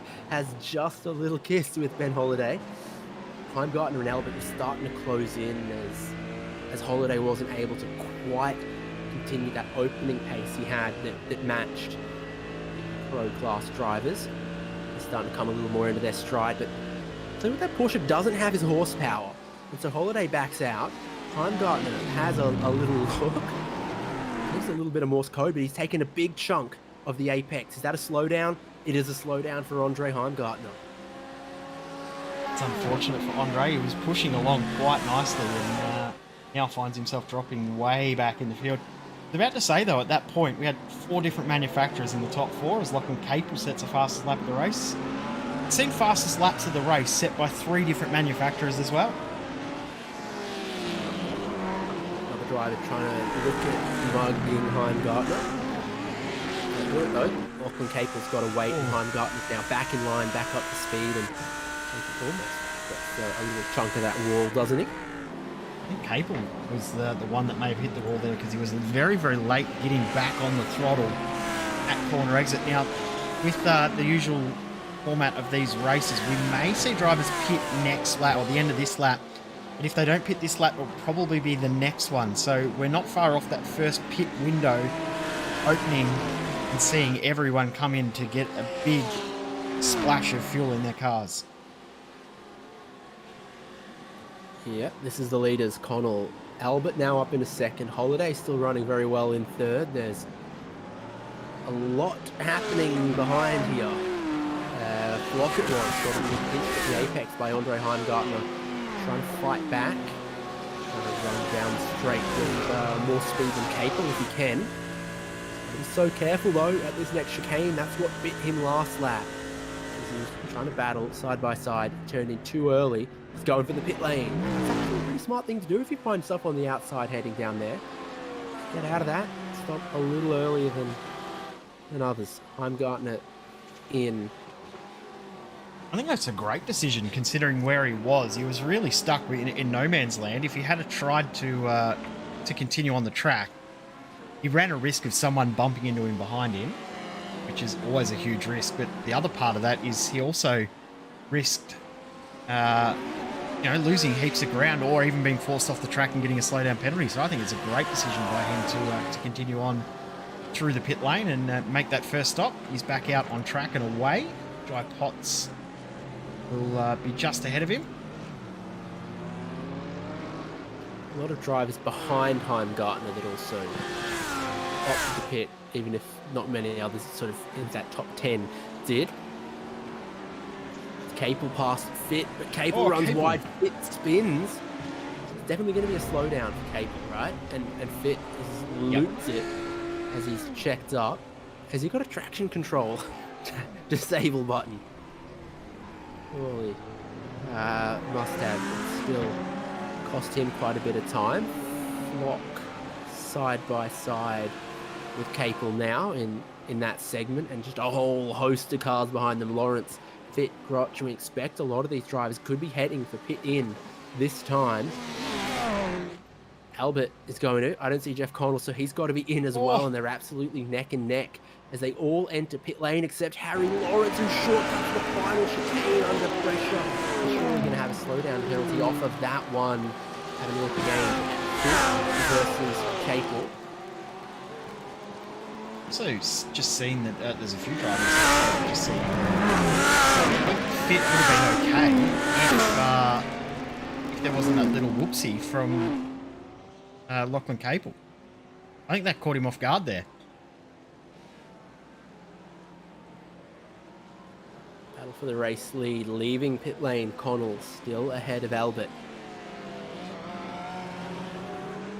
Heimgartner's lost out a fair bit of ground from that, hasn't he?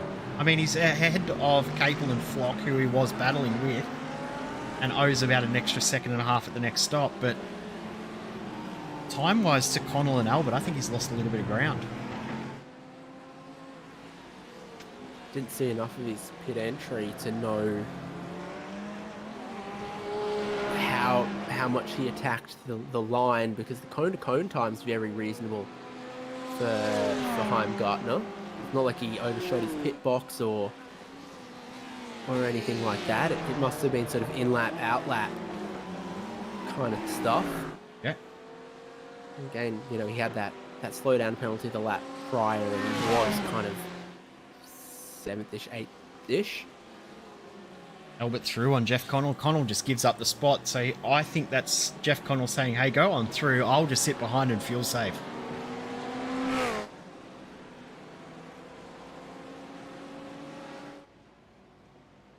Harry Lawrence did go one lap longer than everyone else in the field, and now he pits in. Albert Connell will almost certainly go back by him. Good call from Lawrence. It could work out for him at the tail end of this race. Say so later on. Someone with a slowdown there again. Nick Wood, I think. No, is it Scott Hasler? No, it's a lap down car. It's actually Jordan Ferguson actually getting out of the way. So, and we saw Ferguson was involved. We may not have seen it actually. He was involved in an incident early on, cost him a whole heap of time, and actually had a 3-minute pit stop early on in the race. Bo Albert's trying to break the draft of Jeff Connell. He's already pulled a second.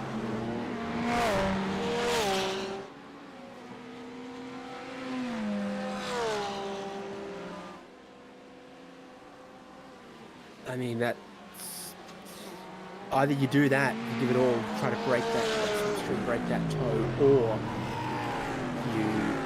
you play the games and you try to back him up. And if you're not confident to play the game on Jeff Connell's terms, you are best off just playing it your way, playing it your strategy, trying to break that slipstream, which I think Albert may have just done. Good work from and Holiday, who's still right with them. Holiday's done a brilliant job. Pace-wise, his lap pace isn't that bad. I mean, his fastest lap of the race is pretty much identical to Jeff Connell's, but the pace in comparison to Brandon Grotch, who is the next in line in class, is really, really good at the moment. It's flights, tours, and accommodation. Holiday's the complete package. Done well there. I'll let you. I'll pay that one. Yeah, fastest lap for Holiday. That last lap didn't count because he had an off track. He's got to slow down right now. He's still serving it. So you see, he blocked out Levin and Heimgartner. Still got to serve it. Couldn't do it forever. Just on it. Yeah, just got rid of it then. But that's cost him a second. He's still got 5 seconds on the Brandon Grotch in second in class, so he's looking okay at the moment.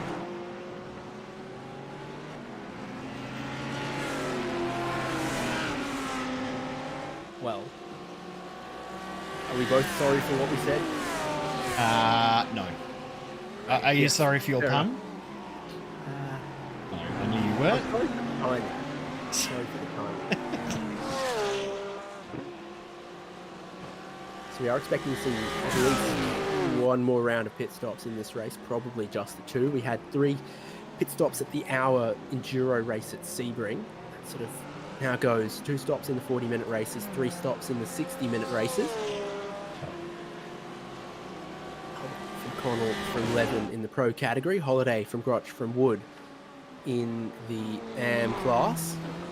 That's the amount of time your lead has been able to pull, and with all the shenanigans of slowdowns for Heimgartner a couple laps ago, for Holiday just now, you see that first and second are clearing out. This Heimgartner looking for a podium. At the outside, McKink absolutely send it through the left-hander. Leans on the Lamborghini of Levin a little bit to get up into 3rd place. I don't think Levin liked that, because he's right back into it, going over-under, looking to get to the inside of this chicane. And again, this lets first and second get away, but it's great racing. Jay out of the wall somehow, some way. Incredible driving. Ben Holiday almost put it straight into the fence. As back up the inside comes Heimgartner. He's hit the apex this time, but he's going to be the long way round. Lachlan Capel has got past Ben Holiday as well, and Seb Flock trying to get involved too. So this is a great 5-car fight.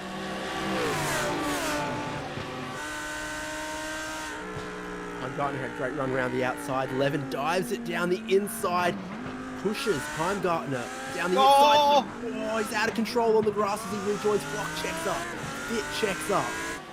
But they all avoid ending in the wall. That was adventurous driving, and we could have seen that end in tears very, very quickly. Glad we didn't, but wow, that was a very, very close little battle. Seb Flock now trying to get past Heimgartner, side by side down the casino straight, past the entrance to the casino. Tucks back in behind. Heimgartner will hold the spot for now. The track actually used to cut in that area before it's got redeveloped. Olympics and other things. Source of challenge and frustration for these drivers has been that final chicane and the stringent enforcement of the track limits. I thought it was right at the limit of it for Heimgartner that time, but he holds on as he leads this group of cars in 6th now.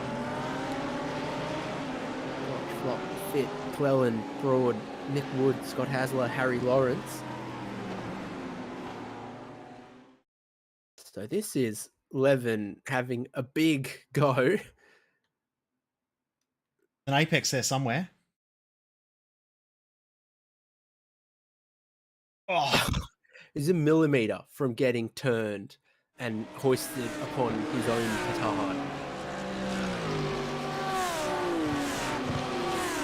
yeah, if you For an outsider looking in, and almost the angle that Heimgartner came back on the track looked like it was an intentional, I'm going to try and take you out, but we know, one, that he's not like that, and two, that grass just sends you straight into the fence regardless of what you try and do there. So some great car control to not make contact with any car and then not to put it in the fence himself and not cause a huge wreck. How good's this battle here? This is for 10th overall. Hamish Cleland, Tyson Broad, Nick Wood, Scott Hasler, Harry Lawrence all in this group here together. Lots of pro, lots of AM together, putting on some great racing. You've got to remember, Lawrence went that 1 lap longer in the early stint. Got more fuel on board than anyone else. He's running a very unique strategy and very well could be saving again. He's not saving any spare track in that final corner. Why am I past the halfway point of the race? Ward has a look on Wood. They're not racing in the same category, but Nick Wood is racing Brandon Grotch just up the road in this group. Holiday not far up there, so he doesn't want to give anything up too easily. He wants the track position to be able to fight for second. That's got to be his goal in the AM class. Look at the battle for first and second. I remember when we looked before, just before that slowdown penalty, it was 6 seconds, dropped down to 5 seconds when we saw that slowdown served. Brandon Grotch has got it down to 3 seconds now, so Ben Holiday's got to be careful. He's losing a lot of ground very, very quickly. Here comes Tyson Broad and Hamish Cleland side by side. Hopefully they sort this out. Sort of did. His own teammate is boxed in behind him and gives him a bump drive. Didn't end well when that was the situation with Chu Kang, but it's tidy this time. Harry Lawrence looking around the outside in that Porsche. Nick Wood, he refuses to be bullied. He absolutely refuses to be bullied. We've seen that a lot throughout the series, not just this season, but in seasons previous as well. Nick Wood doesn't care who he's fighting with. He will fight and fight for every position, regardless of if you're in the same class or a different one. He'll make you know about the battle you've been involved in. Harry Lawrence trying to take advantage, won't be able to do it. This has been a great fight. Hey, guess what? We're not far off the next pit stop too.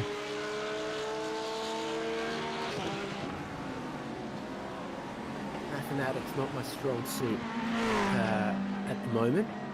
I'm already enjoying our long weekend, but yeah, Funslow in, but I suspect others might have just a couple more laps in them because some of them have only run 6 since their last pit stop. There's still 12 to go from here. I reckon you'll see a lot of drivers get closer to sort of 10 laps on this stint, or 9, and that'd put them somewhere around 9 laps to go. I remember Chu Kang was in the pits early with that incident we saw between he and Hamish Cleland. He is now on his 10th lap in this stint, so you're probably 3 laps before we'll see pit stops. Oh, that's well, they're going to have to pave that path. Drivers keep using it. I've seen Harry Lawrence. We were talking him up before. He's got a mechanical black flag from something. It's wheel off center. Looks okay. It's obviously bounced it over a curb somewhere and it's decided, no, I don't like it. Looks okay. Yeah. You're seeing that as well, yes? You see a mechanical black flag? Yep, yeah, correct. Spicy meatball. Is it spicy? I'm not sure. A Canadian meatball spicy? Well, I tell you what, if they're wet, it does go for that pit entry. I told you, we called it out earlier. Can be a challenging pit entry here. Look, if it's compromising your strategy that Harry Lawrence had fought so hard to, go off strategy, and now it has thrown a real spanner in his works. Yeah, I think that's pretty spicy. That's a meatball that's tough to swallow. Just checking each other up through the chicane. It's Macaulay Jones, Sam Lehman, Adam Jepson and Richard Brookfield all together. Luke Fitt not far away from these guys as well, and his recovery after facing the wrong way from that incident with he and Lachlan Capel as well. So that's still going. And the other of the Fitts in the field, Josh Fitt, now side by side here with Hamish Cleland and Nick Wood. Tell you what, he loves getting involved, doesn't he? It's never roaring between about 8th and 15th place. you've got sort of the podium positions of AM against sort of the top 10 of Pro. And you know, Nick Wood always seems to find himself within that group almost every week. And one of the Fits is almost always in the battle as well. Yeah. I feel like Tyson Hanley's always... He's not far away from it there either. as well. He's one of just very, very few Audis out there as well. Are there any other Audi R8? Audi, I can only see the one. Not sure if Fitz just had a slowdown penalty. He's just cut the final corner.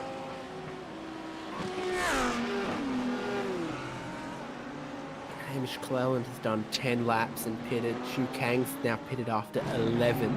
Some of those early pitters are back in. This is Fit at the final corner.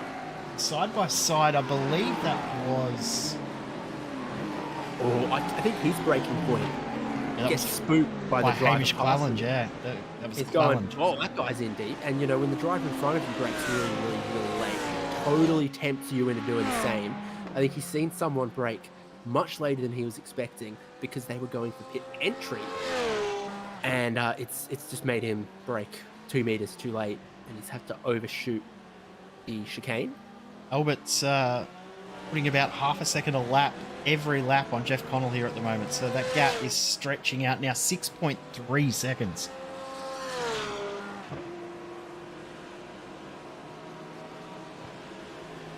Just completing his 9th lap at the moment. Levin and Cable, this is on.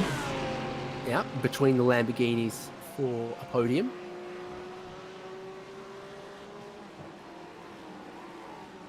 Capel just starting to catch a little bit, mayhaps. So as we just see Andre Heimgartner come into the pits. No surprise that he's in a little earlier because he pitted a lap earlier than everyone else on the previous stint. Nick Wood also, was it in? No, Scott Hasler coming in. That battle we were talking about for second in AM as well, that stretched back out to 6 seconds as well. No dramas for these guys like Heimgartner, Hasler, Josh Fitt, etc. pitting now because it's 9 laps to go. Heimgartner did 10 laps in that middle stint, so he only needs 9 to get home from here. No dramas at all for everyone stopping now, well in the window to get it home at the end of this one.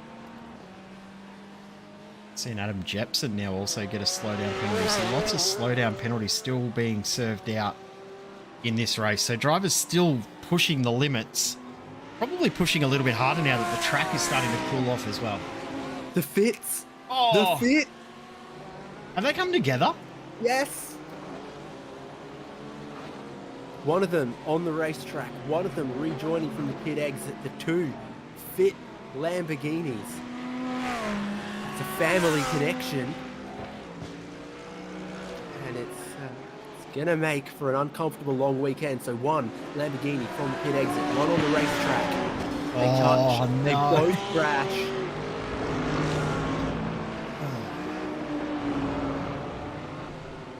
I mean, that's a good photo opportunity, just not the way they would have wanted to have a photo opportunity. Sign them both up to race for Alpine. The way that finished up. A lot more drivers' cars through pit lane, including Jeff Connell, Alex Albert from 1st and 2nd in the race, but a couple going 1 or 2 longer. Capel, Flock, doing that. Tyson Broad yet to make his 2nd stop, and Albert will slot in just behind him. Jeff Connell didn't get much closer at all through that 2nd pit stop, so Albert still with what you'd call a pretty healthy net lead here in this race. Identical pit stop times basically between Connell and Albert there, so Connell wasn't able to stick with Albert and then obviously wasn't able to save enough fuel to gain any time back either, so I'm a little surprised that he hasn't been able to make inroads like I was thinking he may have been able to do.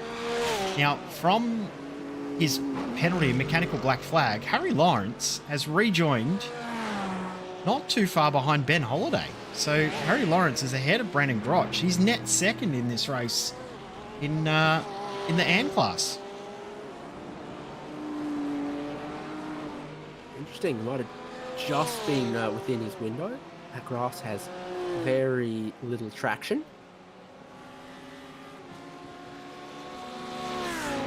Nick would have been this lap. He's on his 11th, so he should be in. So he's run long in this middle stint to finally have a bit of space all to his own. Every other time we've seen him, that hasn't been the case. This is the final flurry on pit lane with 10 minutes to go to fuel it up and get to the end of this feature race. Round 4, simrigs.com Oz Pro-Am Sim Series.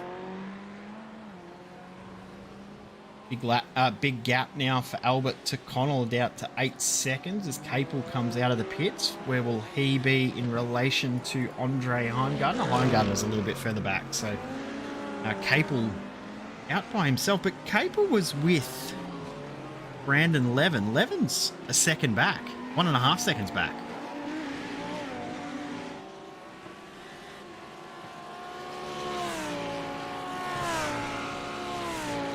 Second longer in the pits. The Capel's been able to save fuel while he was tucked under that rear wing of Brandon Levin. That's what your graphic says. What's yours a bit different? Says, yeah. I've got them as a little closer, but I mean, in the evidence of our eyes, I reckon I'm more inclined to believe yours that could be the difference. Said that Heimgartner had to give up a bit of extra time in the second pit stop to catch back up to the guys that stayed out longer. There's a difference. 13-second stop versus a 10-second stop for Broad. So Heimgartner almost loops it around at the hairpin. Just holds on. But he's still pushing the limits at the moment. Yeah, not the durable GT3 tyres we had been used to in the past. Sure, the track is quite cold and kind and grippy at 23 Celsius, but more than half an hour of pushing on these tyres and they don't quite give the same as what they did when they were new.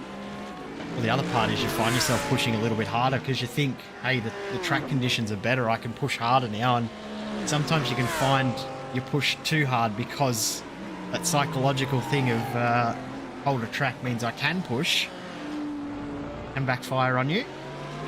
Brandon Levin's going to struggle to hold on to 4th position here because Flock is closing in quick. Yeah, he is. Nick Wood's got friends again, don't worry. He's sandwiched between the Frog Leap juiced racing cars. Been an almost inseparable duo there. Neither of which are AM class, but again, doesn't seem to be in his nature to worry about that until after the checkered flag and the chips have fallen. Heimgartner around. It is, and he's towed. He's in such a compromised place between the walls there, sideways. Looking like he's able to get it going. It's 10 seconds from Jeff Connell here to the race leader, Bo Albert. Lachlan Capel could be coming. What happened to Heimgartner? That Mercedes was starting to look a little tail happy, and that's what it was. No contact there. Contact there. I think he just scraped up against the wall against that ripple strip on the exit of turn 9 and the turn 9, turn 6 even. And yeah, around it goes. It's unfortunate end to the race there for Heimgartner because he was looking very, very strong for a top 5. Just in another car having issues. No, Tyson Broad having some tech issues. So he continues on. But Nick Wood still has Hamish Clallam behind. He's doing a great job of holding the spot. Nick Wood, elbows out. This is almost like what we saw in Pass 2. He's very, very good at driving with the elbows out and defending a spot. And there's a few other quick guys maybe lining up here as well. Christopher Hens up 15 spots, joining this train, and Colin Schwecke, we know, has been up and down. He's in that Ferrari catching this group and some. He was super quick last lap actually with Schwecke. 36.2 would make him the It was like third fastest car on the track, matching Jeff Connell. So he's faster than zipping Capel. along. Faster than Capel, faster than Levin. Only drivers faster were Albert, Connell, and Sebastian Flock, as well as Ben Holiday. Everyone else was slower than the lap time set by Colin Schlecki, so that's a brilliant job from him to close in. Currently sitting in 10th in class. He could get himself up to 7th in class if he can get a couple of spots here. I mean, he's flying, and look at all those positions in front of him. Most of them pro cars, except for Nick Wood there. Catching Brandon Grotch maybe just a tiny bit. That's, of course, for your podium in the AM class. Ben Holiday's got another slowdown penalty. How much time will he lose here to Harry Lawrence? He's done that at the final corner. Steve Tonkin's got one as well. It's Oprah giving those out today.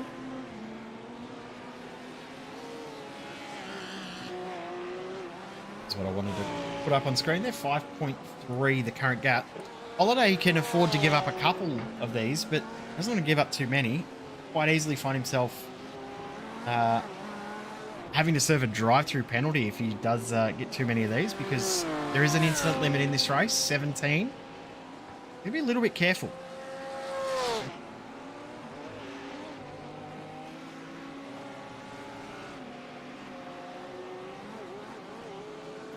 I always wonder if maybe Heimgartner was close to that 17. If there was 4 from the final bit of wall contact, he was in the thick of the action all the way prior to that, with a couple corner cuts, a bit of door banging. We're just talking up Colin Schwecki as well. He's just received a slowdown penalty as we've talked him up. So commentator's curse is alive and well tonight.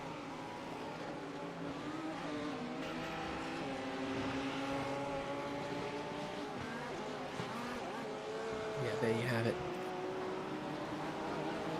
So I think it's about 2.5 laps to go in this one, based on where Albert is at the moment and the time remaining.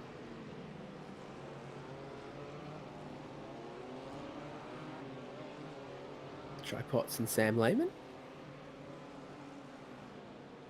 Changed position twice within a couple of corners there, these two. Back in 24th, 25th outright, 9th and 10th in AM. Guys that always seem to find each other as well, and always find each other in a clean battle, for the most part.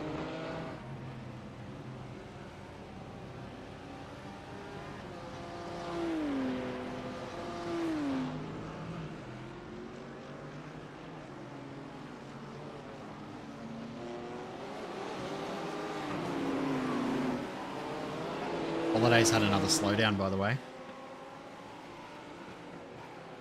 Was absolutely head and shoulders clear of the rest of class for the bulk majority of this race, and now there's a hint, there's a whiff of pressure, and it would have been handsome lead. It's been eaten into late on by Harry Lawrence. Holiday hasn't registered a lap time in 3 laps.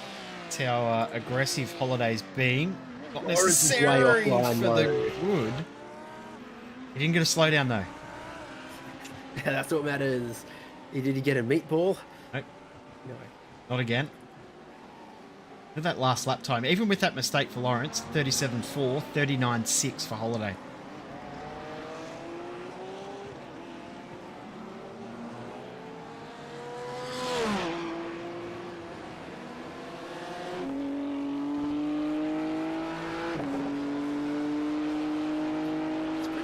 In this park. Should put some street lights up, shouldn't they? Especially when you know that this road is used for cycling and things like that. Heard it on good account that people love rollerblading. Really? Yeah.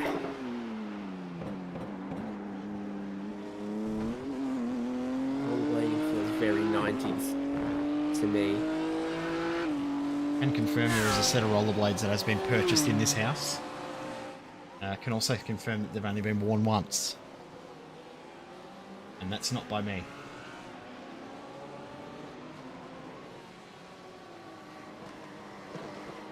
Oh, Nick Wood. Oh, he got sandwiched. Half spun around at the hairpin. That going, but it gives maybe a spot to Colin Schwecke there. Christopher Hen definitely got through. Cuts his nose off. Heading in to the chicane. And then Schwecke gets a slowdown. Schwecke cut the chicane, but looking again at Nick Wood here. Doesn't want to hit the guy in front. Gets pushed into him. Good recovery. 1 lap to go. Lawrence has got it down to 1.8 seconds.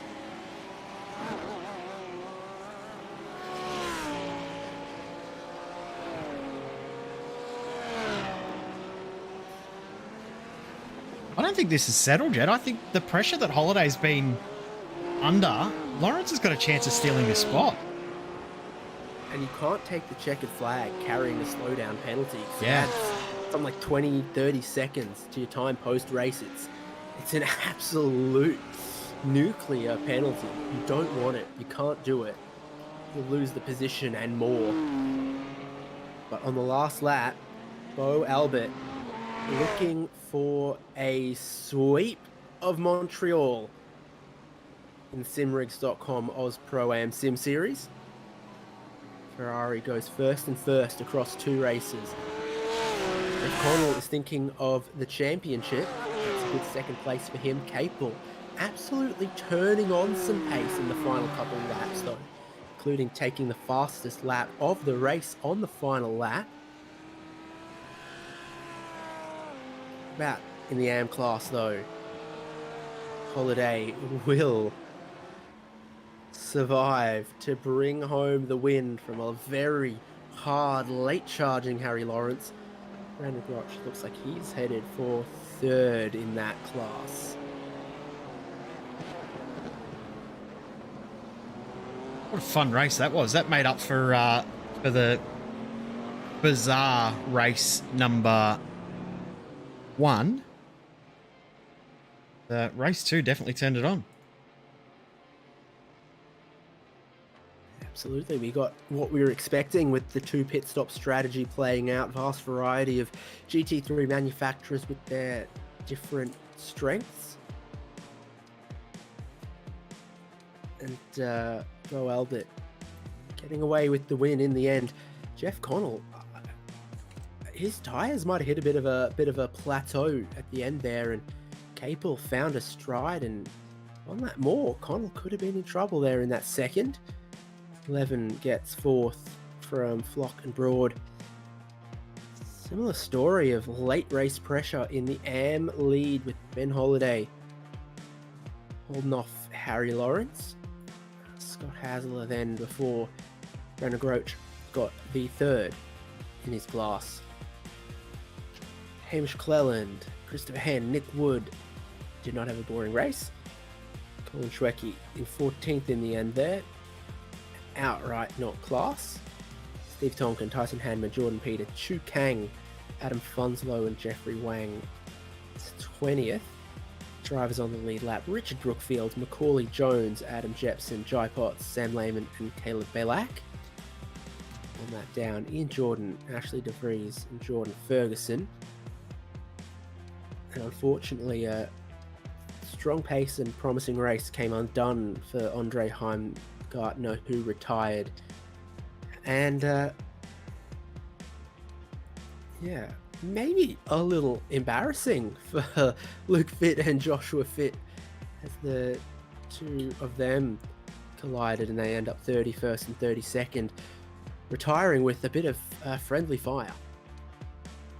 Definitely was an eventful one. We've got to decide who we're going to award the prize to, but while we do that, I think you can grab a chat to our podium, and I'll try and work out who made it super. It's a fair division of labour. Let's get to our podium, because they're all with us Bo Albert is our race winner, taking the sweep at Montreal. Yeah, Congrats. yeah, pretty cool to get the sweep. Didn't really expect that. It's been a long time since I last drove a GT3 car, dating back to the 2021 Nürburgring 24 Hours. So obviously, as you guys are aware, a lot's changed in GT3, so I thought this would be the perfect place to try and get back up to speed again in these cars. Very surprised with the results tonight, but hey, never going to complain, eh? Tell us about the Ferrari then, because there's not a whole lot of them out there. Definitely a lot of Lamborghinis, a lot of BMWs as well. So how did it behave for you? It obviously wasn't slow.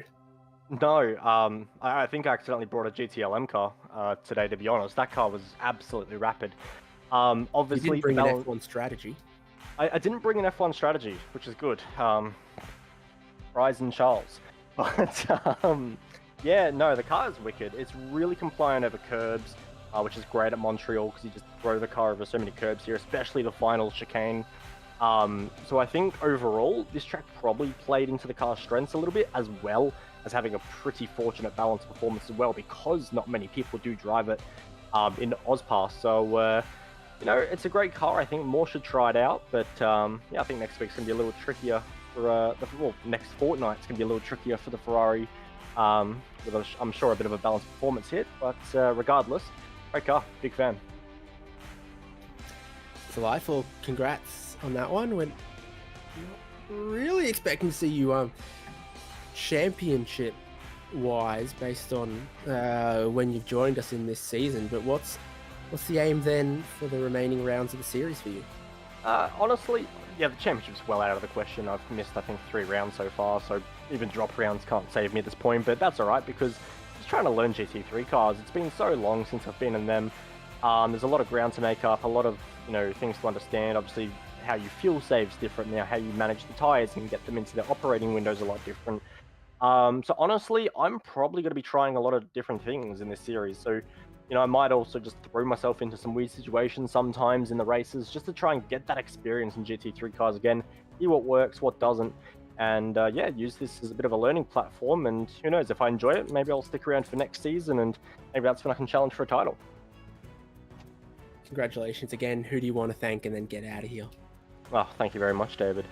Just a massive shout out to you guys at SimSpeed, obviously for the broadcast. You do a fantastic job, except David. He's sort of letting the team down a little bit there. An amazingly excellent, super job. Jay is a far better commentator than you. I disagree. And also, no worries, so does Harrison. And also a massive shout out to the guys at AusPass as well, Sam Lehman and the crew for a great series. See you around, boat. Cheers. Do I speak to everyone, Jay, or You decide. I'll let you decide. Mix it up. Jay Kennedy's with Jeff Connell. All right, I'll have a chat to Jeff. Congratulations on a P2 tonight. Not quite enough to get Bo in the end there. We were wondering whether there was something in regards to your tyre life, whether you were struggling a little bit with tyres in the end. Struggling. I was slow the whole night. Qualified 16th, and that was nearly the best I had. So, yeah, just came through in the carnage of that 2-lap heat. Which was a bit of a joke, but it worked out good. It was lucky for me, so worked out on my side tonight. And then, yeah, just drove consistent laps at the front. But, yeah, at the end of the race, I was like a second off the pace. So pretty, yeah, scratching my head why I'm so slow, but it's still unreal to get second place points out of it. Yeah, never would have dreamt of that with how the night started. So talk to us about qualifying then. What happened in the qualifying run that saw you so far back from where we would have expected you? I think David and I were both shocked when we saw you were 16th at the end of quali. On my good lap, going into the halfway between the S and the hairpin, some guy spun and he just chose to go to the right side to try and get his car off the track, and that's where I'd already committed, so he smashed me. So there was maybe 2/10 there, but even if I nailed that lap, I would have only qualified 10th or 11th or something. So yeah, the Porsche felt crap, but Jordan Boys qualified 4th or 5th in it, so it's obviously me just not driving it properly, so I've got some work to do. Yeah, well, you talk about that, like you've struggled throughout the season, but we've seen your pace and we've seen how good you've been throughout the season. Obviously, this might be a little bit of an anomaly, or you're just not finding it with the Porsches much these last couple of weeks, or obviously this week. I don't know. I was hoping Sebring was an anomaly, but now this has been as well. So just struggle to get the thing turned.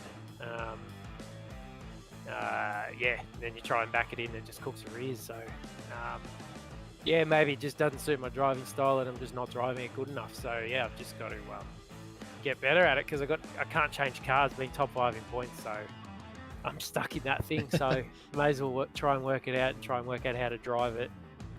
Well, you've got a couple of weeks to warm up to drive it again. Of course, next week we go to Road America, but we go back to the Camel GT cars. You're looking forward to that one? I know you seem to do all right in them. I don't know if you're a big fan or not, but you seem to go okay. What cars are they? That's the Audi and the Nissan 1990 IMSA cars. Oh yeah, I've never ran the Nissan, but go okay in the Audi, so I might run that next week. And, yeah, I'm slow in this thing, so I've got to try and get some points next week in that. Well, good luck for next week. We'll no doubt chat to you again soon. Anyone you want to thank? I know you're running solo, but let you have a shout out while you're here. Yeah, just a privateer, mate. But yeah, thanks to you guys for awesome broadcast. That's good quality and quite professional, so that's good. And thanks to Sam and everyone that runs the series, like 30 odd cars in this group and another 20 odd, so 50 odd cars every week. Fixed Setup. It's awesome racing. You have it. That is our second place in the main in the feature race. That's Jeff Connell. And last interview for the night, David Haynes has Lachlan Capel. Yeah, I think I do have Lachlan Capel with the second place and a third place in the best running Lamborghini. Yeah, quite happy with tonight, honestly. Quite happy I was close to Bo very, very close to Bo in qualifying with his Ferrari rocket ship. But other than that, we'll take the result. How then would you sum up this track with these cars? There's a lot of big, chompy curbs. Curbs were quite interesting. Honestly, in the Lambo, you could get away with it. I may have, there were a couple moments from me where the curbs definitely didn't help out, as shown in probably a couple of my bomb attempts. But yeah, just trying to get through those traffic, and especially with the curbs there, it makes it really hard to pass. And then all of a sudden, when you've got random cars rejoining 90 degrees to the circuit because of the curbs and because of other cars around on the curbs, it certainly doesn't help. Was there anything in your strategy today that maybe set you up to push a little harder at the end? Because give it, 2 more laps, you might have stood second in that feature. Well, originally the plan was to try and sort of fuel save, because I knew I was so close behind Levin, Heimgartner and Holiday that I could sort of just fuel save behind them and then go and jump them in the pits. But the problem was, once Levin and Heimgartner had beef, they took each other out, then I had to go back and catch up to Levin. It just wasted any time I had in terms of the fuel margin I had, and so I had to try and save as much as I could to try and still jump Levin in the pit stops, which worked, but I would have been able to get Jeff if I didn't fuel save, if I put maybe another extra liter in the car, because I was really flying right at the end of the 2 laps. So if I maybe had an extra lap or so of being able to hard push, I reckon I would have got him. So, if it's your choice between an Audi 90 or a Nissan GTP, which way are you going? 100% GTP. Rest of the last AusPass it's just a ball, and I struggle with the Audi a little bit because it needs hill towing, and I'm quite good at that, but my right foot, in terms of brake pressure, just doesn't have the same force as my left, so I prefer the left foot to try and get everything out the car as possible, and that sort of lands me in that car itself. But I'm quite happy with the Audi A90 anyway. We used it with AusPass last season, I think, and I got the W there, so it's going to be interesting to see how it goes at Road America. I'm not sure if it's an Enduro even, but it's going to be interesting to say the least. not a bad track for those cars either. We look forward to seeing you there. And anyone you want to thank? Any closing thoughts from Montreal? Yeah, just a big shout out to Drop Bear Motorsport and all their sponsors of Encozy Engineering Solutions, Sam Blacklock Media, Hybrid Racing Solutions, and Revolution Race Gear. A shout out to you guys on the broadcast for always putting this on. I'll be interested to watch this back tomorrow morning, because I'm sure that race would have been one hell of a thing to commentate with the safety car in race 1 and all that. And also a shout out to the guys in Bo's Discord, including Bo and Seb and everyone else just kind of sitting in there. We were just kind of trying to plan out our race, considering we were the top 3 in practice, so just trying to see where we ended up getting, and pretty decent by the results. Well, thanks for dropping by, and congrats, well done. Cheers.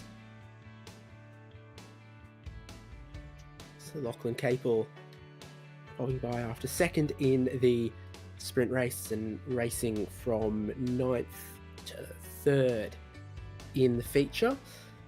Another super cheap auto make it super moment, and goes to Ben Holliday's performance in the AM class, Jake. Yeah, so 2 race wins and fastest lap in class by a decent margin as well. Of course, did nearly throw it away, but I think the way that he drove at the start of that stint at the end of the race, I think deserves that. Broke away for a little bit from Jeff Connell. Only lost that spot due to an error, but I think the fact that he drove away from Jeff Connell and then started to feel some pressure from him behind and held on for a little bit, I think that's a pretty good effort. So well done to Ben Holliday. Definitely made it super. Super gutsy on that opening lap to go from second on the grid round the outside and into the race lead, knowing you're not really racing those guys for points, but he went for glory, and he put on a great show up front there, so that goes to him. Join us next week, because it's one of the wildcard rounds. We put the GT3s back in the shed for a week. I'm going to have a lot more turbo whistle. You'll see all of that live here on SimSpeed TV. Do hope you'll join us again soon. That's all from me, David Haynes, and Jay Kennedy alongside me. See you for more AusPass next week.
So you do like it? I love it, yeah.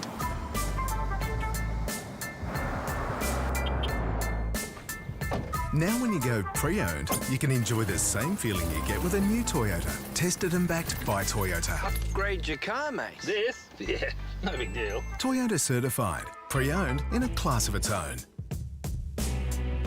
Oh, what a feeling. Toyota.